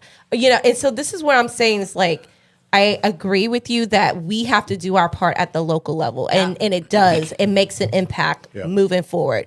But I also feel that when the people at the top are charged for the things that they've done, then you'll see that middle ground being met. Yeah. I mean, they got rid of Pam Bondi, and then now Todd Blanche is going to take over. He's the one that transferred Ghislaine Maxwell into a low security prison after they had their conversation. Listen, the web is this is what I'm saying, Brennan. The web is deep and wide, and we do not understand all the implication that one conviction is going to unfold. I'm totally up for being wrong. You don't know how much I wish I was wrong. It's just everything that's happened, and I'm not the only one. And I agree with you. I can if you understand go social media, all the people are talking about how they feel betrayed and stuff like that. And like I said, I'd hope to be wrong. But I think too, just to kind of be the middleman here, okay, is I think that it's important to just keep the focus on what we can contribute to, and what we can contribute to is the accountability for our local. That's right. officials. And kind of like what I was talking about earlier with problems like the deficit. Like we can't elect a mayor that's going to fix that, right? Like the Columbus mayor can't go to the federal government and say, all right, fix the $40 trillion in debt. But if somebody is running on it where they're like, hey, let's educate people on these kinds of things, like that's what I want to advocate for, is education of like what the real problems are. And no matter what side gets voted in office, that budget keeps goes up, Okay, or the debt keeps going up, and spending keeps getting worse and worse. The only person in the federal government that's even talking about spending is Thomas Massey, and Donald Trump hates him. But okay, but it's important too to understand the separation of governments and the separation of what our Constitution was created to do. We have a federal government and we have a local government. And going back to like, you and I have been learning this in constitutional government, that when we had the Constitution, it was because there were people who wanted to give the federal government more power, but also give certain powers that were kept and maintained with the state. So for us as a state, or even as communities or local governments in the state, it shouldn't be our duty, and it's not really our duty to oversee what federal deficits that there are. Like, we have separations of that government. So when we talk about, and I get that we do have federal grants and we get federal funding for certain programs, but at the root of everything, the local government is a state government. We get our state funds from that, from state taxes that we pay. Excuse me. So for us to be concerned about those federal deficits, it's not really an immediate concern, in my opinion. Like, just from what that goes into the whole crypto thing. But when 'cause that's about to swipe everything out. When people talk about how expensive everything is and how our money doesn't go as far as it used to, that's directly caused by those issues. And like literally, if you listen to these really smart economists talk, one of them his name's Milton Friedman. I highly recommend you go check him out. I've heard him. Yeah. He advocates that the highest and the worst tax that we pay is inflation, and it's caused by government overspending. Like, the reason that inflation is getting worse is because the debt keeps growing. So the only way for us to not completely collapse as an economy is to print trillions and trillions of dollars. Well, what do you think about what the Trump administration is doing with uncovering the Somali fraud? They haven't done anything about it. Well, in due season, Brandon. Okay, but what's it called? So we're uncovering all these fraudulent, I guess, things that have been happening with Medicaid and with just like, what's the daycares? That's the daycares. But there was a recent one that we just uncovered. But what the point? The point is that if we are uncovering where we have been bleeding in money, and now I believe that there's going to come a day where that money is reallocated to the right places. Like, what we're seeing here is like these investigations. We're being exposed to it because, hey, this is where we've been bleeding money. And then once we get our finances back in order, we'll see it trickle down to the people. Mark, I want to hear your opinion because I feel like we're going to go. Yeah, and this is the thing we're talking about. When we talk about investigations on all of these issues, and we're bringing to light, the thing is, the web, we have to unravel the web. And the web is so deep, and there's so much of it in there. But like you were talking, well, nothing's been done yet. That's how thick the web is. And you get into the Somalian community there, and I live up that way. I lived up in Upper Michigan up there. So I used to visit Minneapolis up there. I didn't know we had a Somalian community until a few years back. But the web is so deep and so corrupt in there, and you're trying to break through those layers. And then you got a governor that's resisting the whole 9 yards. He's resisting everything, that because he was the one that was directly involved in it, giving all the money up. So when we're looking at these investigations, they're so deep, just like the finance department. Nothing to see here, folks. Statute of limitations out. Go on about your way. Nothing to see here, folks. Just keep going on. And it's business as usual. And that's where I'm coming in, and I'm breaking that mold. No more. That's not going to happen.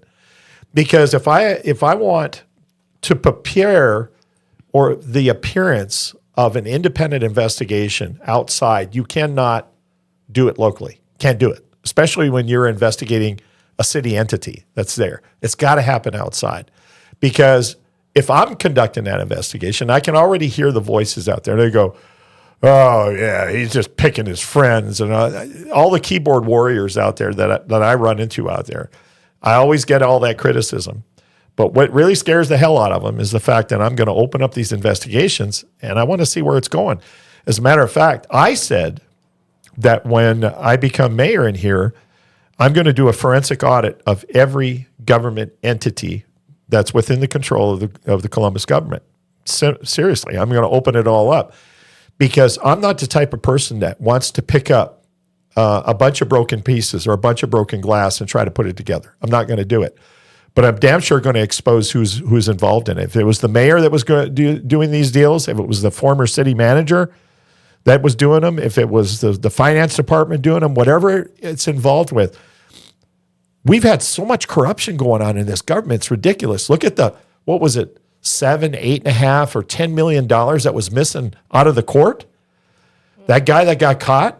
I mean, what state was that? Or Was it city? Demps? that was Demps. the Demps, Willie Demps, the Demps investigation. Didn't hear about that. You know how much money was in the city's account? Like $229. Wow. $7-8 million that was gone. At least it was positive. Yeah, it was positive, right? But you know where that money was going? It went over to South Africa, where his family, his wife's family or whatever it was over there they were getting all the money, the cash over there.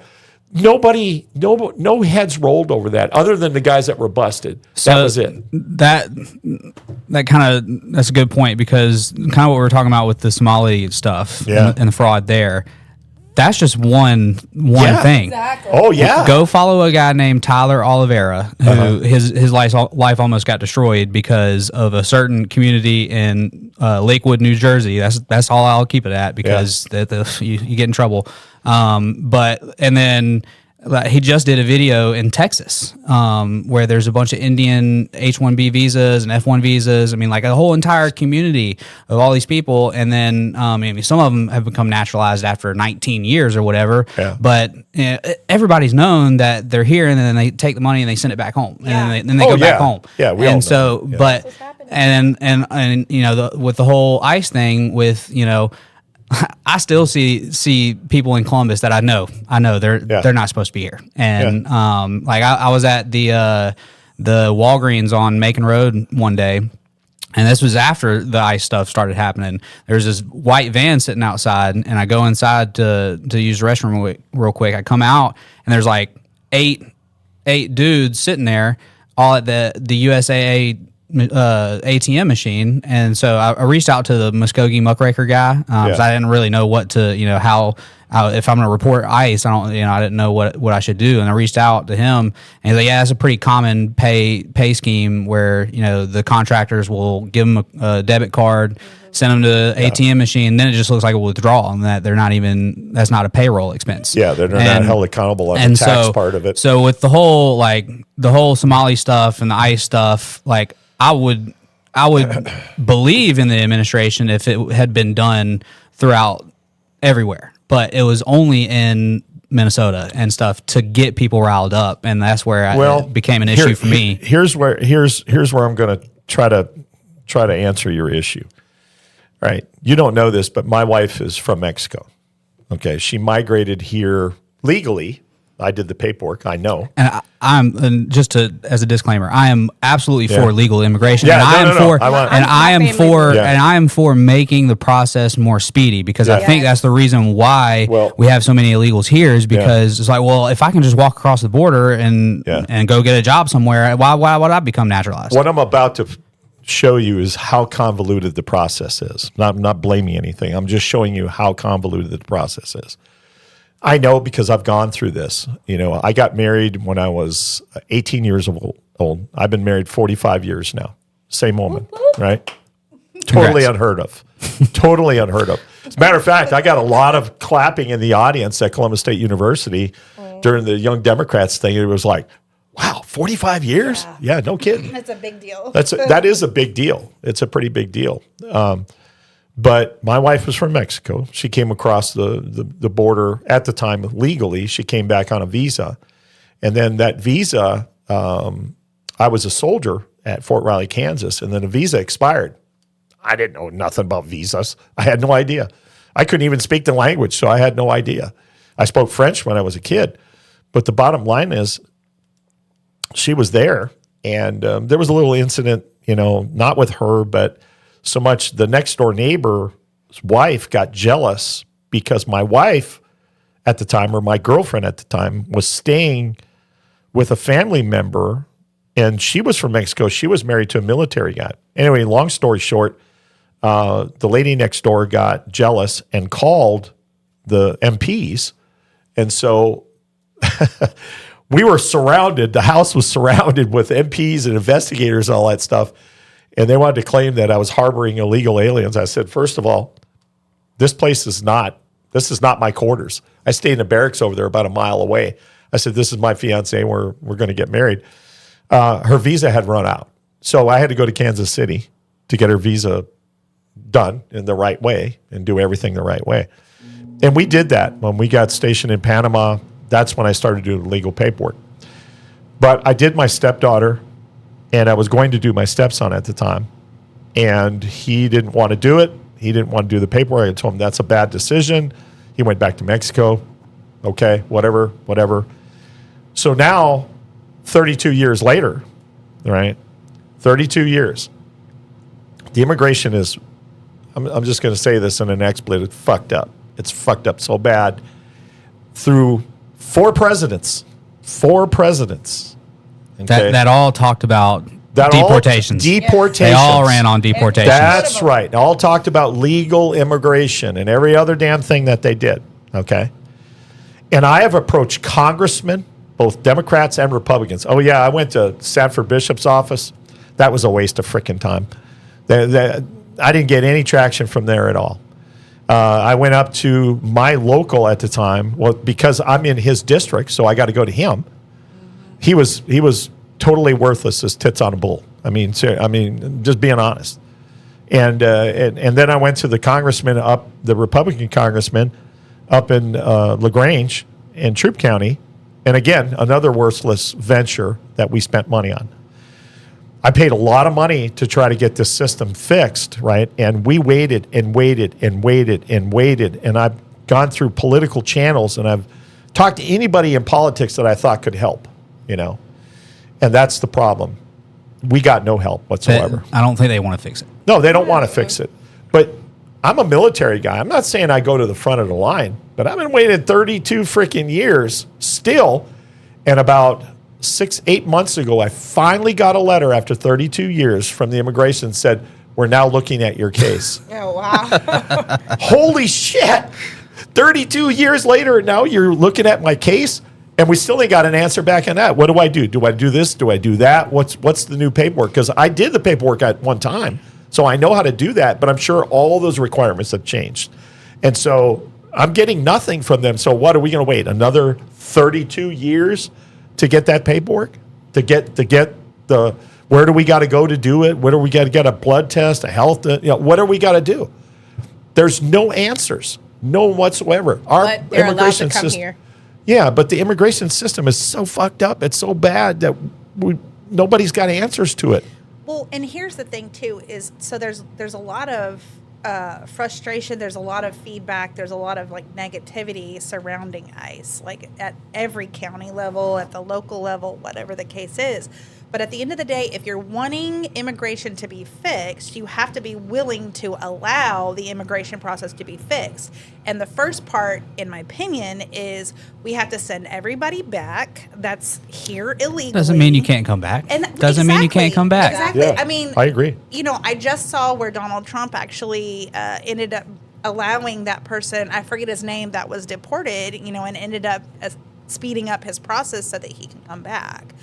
So that's the thing is we need to stop obstructing law, period. It doesn't matter if you agree with it or not. That's why we have legislation. That's why we have, the different houses and the Senates and things like that. But at the end of the day, you need to stop obstructing the law. Okay, we have people out there that are obstructing the law.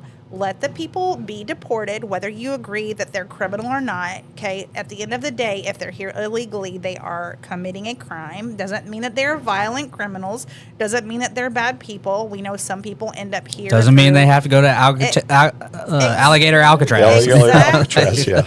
And on top of that, so you could argue the whole, well, they're being put in the holding facilities and they're not being treated correctly, or children are being separated. Okay. At the end of the day, I get it. Okay. But the inhumaneness of them That's- coming across the that's border wrong. is exponentially Yes, worse. and they're finding so many Exponentially worse. children Yeah, I don't that think- have been trafficked Yeah, I don't- because of the bad immigration. I don't think laws. they realize the story. I mean, I know the inner story, what's happening, because obviously my wife's from Mexico, so I understand, crossing the desert, crossing the things that they're doing, and the dangers involved in it. But that was encouraged by an administration. They sent Yes. Oh, people yeah. down there Yes. with flyers and saying, well, Biden said it. Yeah. As soon as I I know. win, surge the border. Yeah, It's like, well, come on, that's here's what the they flyer. did. Here's the flyer. Here's the direction you head in. And I mean, they were even setting up. You got Here's guys the like, prepaid cards. yeah, here's the prepaid cards, and here's this kind of stuff. What's crazy, Jesus. kind of to touch on what you were saying about, mentioned something about trafficking, right? So I follow a guy named James O'Keefe. Yeah, phenomenal, yes. phenomenal Yeah, guy. good. In 2021, he uncovered a story where this lady, she worked at, I think HHS is who's in charge of if a child comes across the border and they have to have a sponsor. Right. HHS is in charge of that whole thing. Well, she went to James O'Keefe and said, I found out how these sponsors aren't even real citizens. They have fake IDs, fake social security numbers. A lot of these girls that are being sent to them are coming back to us saying that we're being prostituted out and stuff Yeah. like that. And like those were facts. Yeah. Those were facts that this lady showed all the stuff. No, and literally nobody knew about it. Nobody. Nobody knew about it. That guy has done some of the most unbelievable work I've ever seen, and hardly anybody undercover. knows anything about him. Yeah. Well, and the other thing too, because you're talking about James O'Keefe, I've been following lately where he's been exposing Election fraud. the vote fraud, Yeah. the election Yes. fraud, And on camera. Like Yeah. this is the one thing. Exactly. and they're trying to litigate him and Yeah. trying to sue him for like slander and things like that. Or what? Actually, he got a domestic violence. But he's an attorney, so like, Right. and that's why he always wins his cases. And I don't know if anybody cares, but we're at an hour and 46 minutes. Yeah, I was about So to maybe ask. if we got to can- cut it off, we can. Yeah. that we We're can at, probably so. start winding down. But like, Yep. like James O'Keefe, he's an attorney, and he. You sure you're talking about the same James O'Keefe? Yeah, he's an attorney. He's Wait, a- no, he's he, a- from Project in- Veritas. Yeah, Yeah, he's an Yeah, investigative journalist. That's he the guy I'm is, talking about. but he has very close connections to. Well, the attorney. he's had a lot of Lawsuit. legal Yeah. issues, Yeah. so he could Yeah. probably become one if he, wanted Probably to. is an attorney Yeah. just by his But I exposure could've to the legal sworn- system. I honestly thought that he wasn't. For some reason, I think he had. He got a got legal started degree. with Andrew Breitbart back Yeah, in the Breitbart, day, yeah. and his Exactly. biggest. So he's always been a journalist. But with Breitbart, he started doing the investigational stuff. Where his first big story was with a company called Acorns, Yeah. not the Yeah. investment company, but a different one. Yeah, familiar with And he literally walked in with a girl pretending that they're like 15 years old, and was like, "Hey, I'm trying to Yeah. prostitute them out. You know, what can we do?" And they literally sat down with him and Yeah. was like, "Here's how you can do this," and it's crazy. Ever since then, story after story that nobody knows about. It's crazy. Well, Brennan, it's been great to bring you on board. I think I enjoyed it. We went from we had a here great to, conversation for sure. We went from here to Timbuktu on politics and everything else, and I appreciate you coming on board. And again, if I'm fortunate, praise God, whether I get elected or not, I would love to have you, back and working with you, especially on the music industry side. I think that's so important. I think, like I said, music is the window to our soul, and I think that's something that we need to capitalize on that to bring. I'd love to make Columbus famous. I really would. Other than the fact of the Phoenix City story and everything else that has happened through through the decades here. There's a rich history here. There's a rich history. There is. It's a good history, yes. except for that one little stain called the Phoenix City story. And Yeah, the Phoenix Girard. the Phoenix Girard. Yeah, that happened. There used to be a Girard Bank over across the river, as I remember. But Yeah. it was deep in corruption. Both sides of the river were deep in corruption, and a lot of soldiers died as a result here. They ended up in the Chattahoochee River. There was a lot of issues up here. But and a lot of that still kind of rears its ugly head. These families are still here. They're still around. They didn't go anywhere. And those are things that have happened. But I want to see good things happen to Columbus. That's my reason for running. It's not money. I could care less about the money part of it. I mean, I say they go ahead and give you a shot so that they go ahead and just say you did your time. Yeah. And be like, okay, we don't have to deal with Mark LaJoye anymore. Yeah. But again, that's, a lot of people, that's what scares them. It scares them when I start talking about investigations, and they don't want to be, I wonder why they don't want me to do that, Well, yeah, exactly. But Because they'll be behind We bars. know. yeah, They'll go to jail, like Yeah. Trump said. but again, Be in jail. I want to, you want to go ahead and tell us where you're going to be playing next, and we'll kind of recap this again. Yeah, so band is called Luke Brown and the Jubilee. Yep. That's my main gig right now. We have 2 Columbus shows, well, technically 3. So April 24th, I believe, on a Friday, me and Luke Brown, we're going to do an acoustic show at Jarfly. And then May 2nd, we'll be doing the Porch Fest. And then May 15th is Uptown Columbus Concert Series, and that's going to be hosted at Highside Market.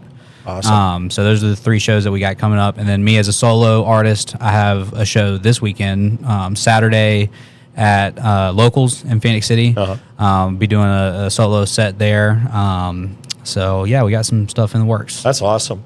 And maybe we can get him to do our soundtrack. We need a new soundtrack for our gig here. And It'll be AI free. Yeah. There'll be no AI used to make it either. yeah, So- and that's what's important. I mean, we're looking for folks to do us a good soundtrack. That kind of fits if you our want program. to shoot me a text message and Sure. let me know what you're looking for. I'll see if I can Absolutely. come up with something. Yeah, absolutely.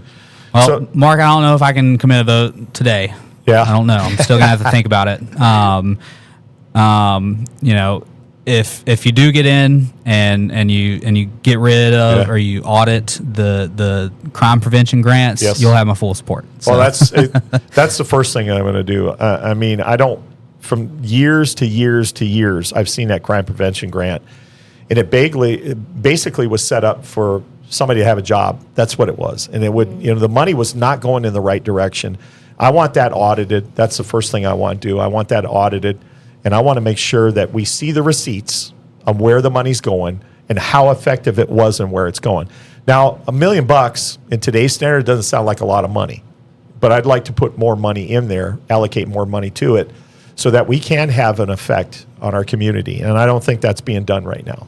So that's one of the things that we're going to do is audit that. We're going to audit that account.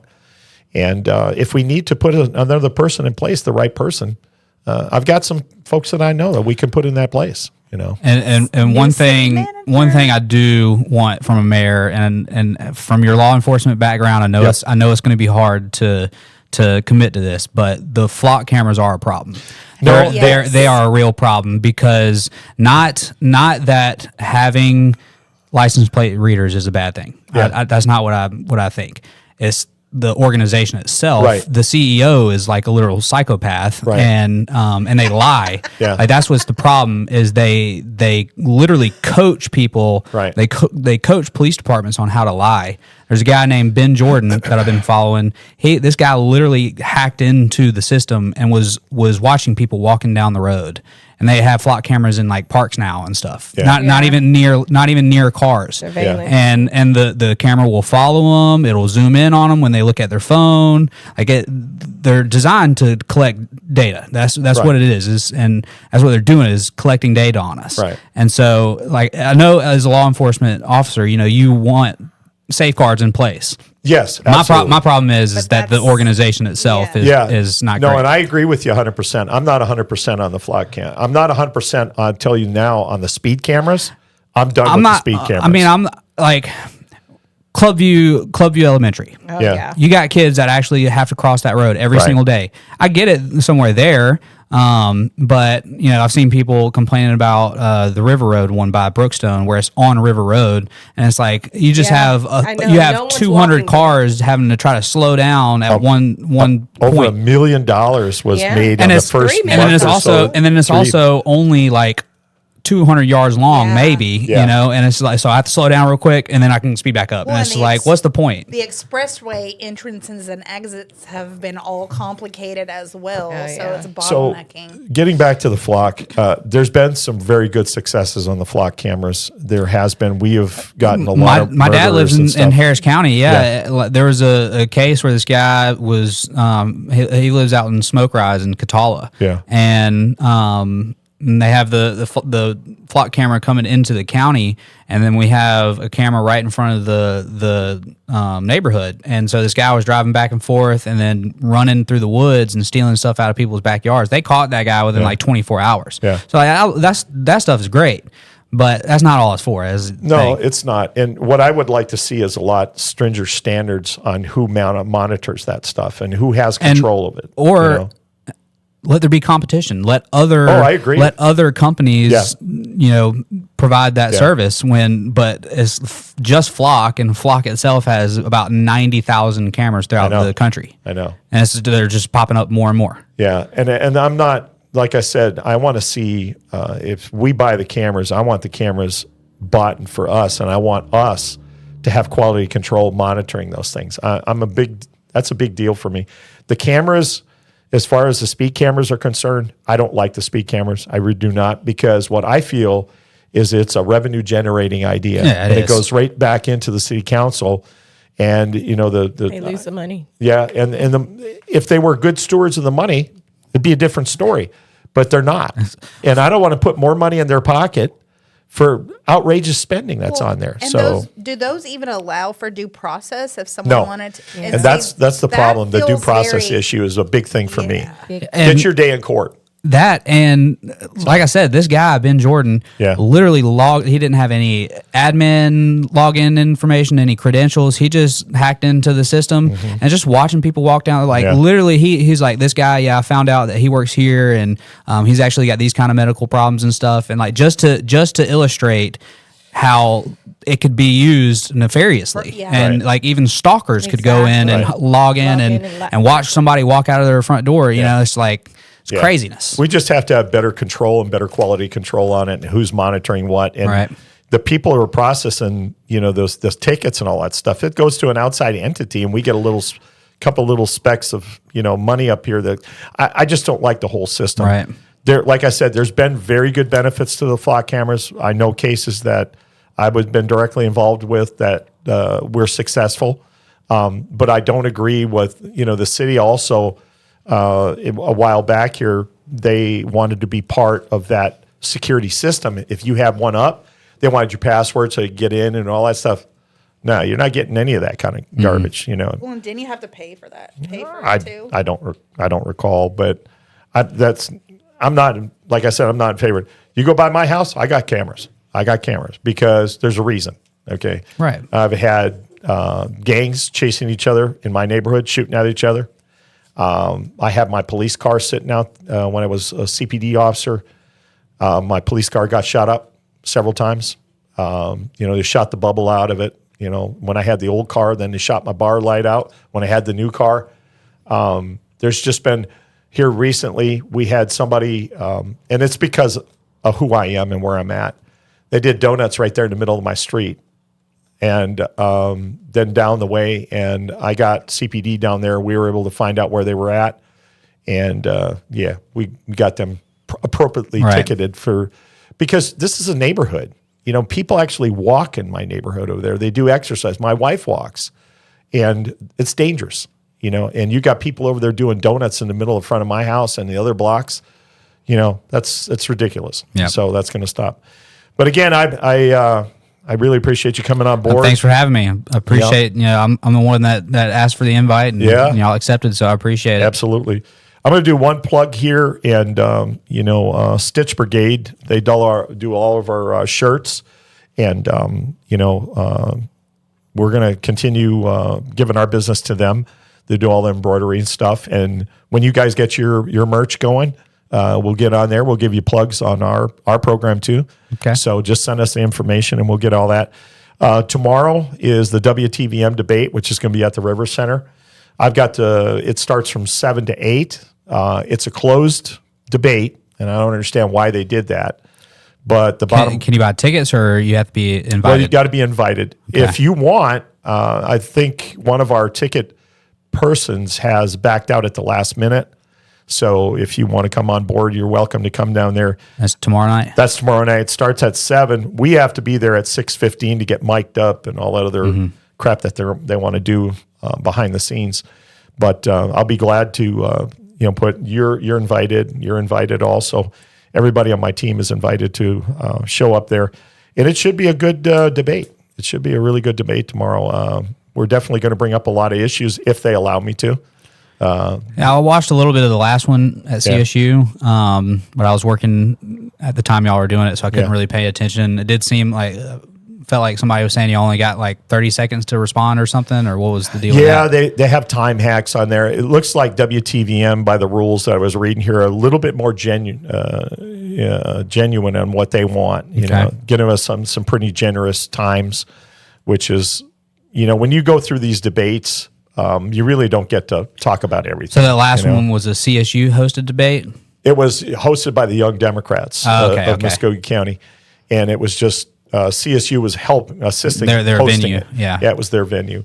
The WTVM debate is hosted only by WTVM. They're the ones that are doing it. Then we have WRBL, which caused the big controversy about the money issue, who was receiving money and who wasn't getting money.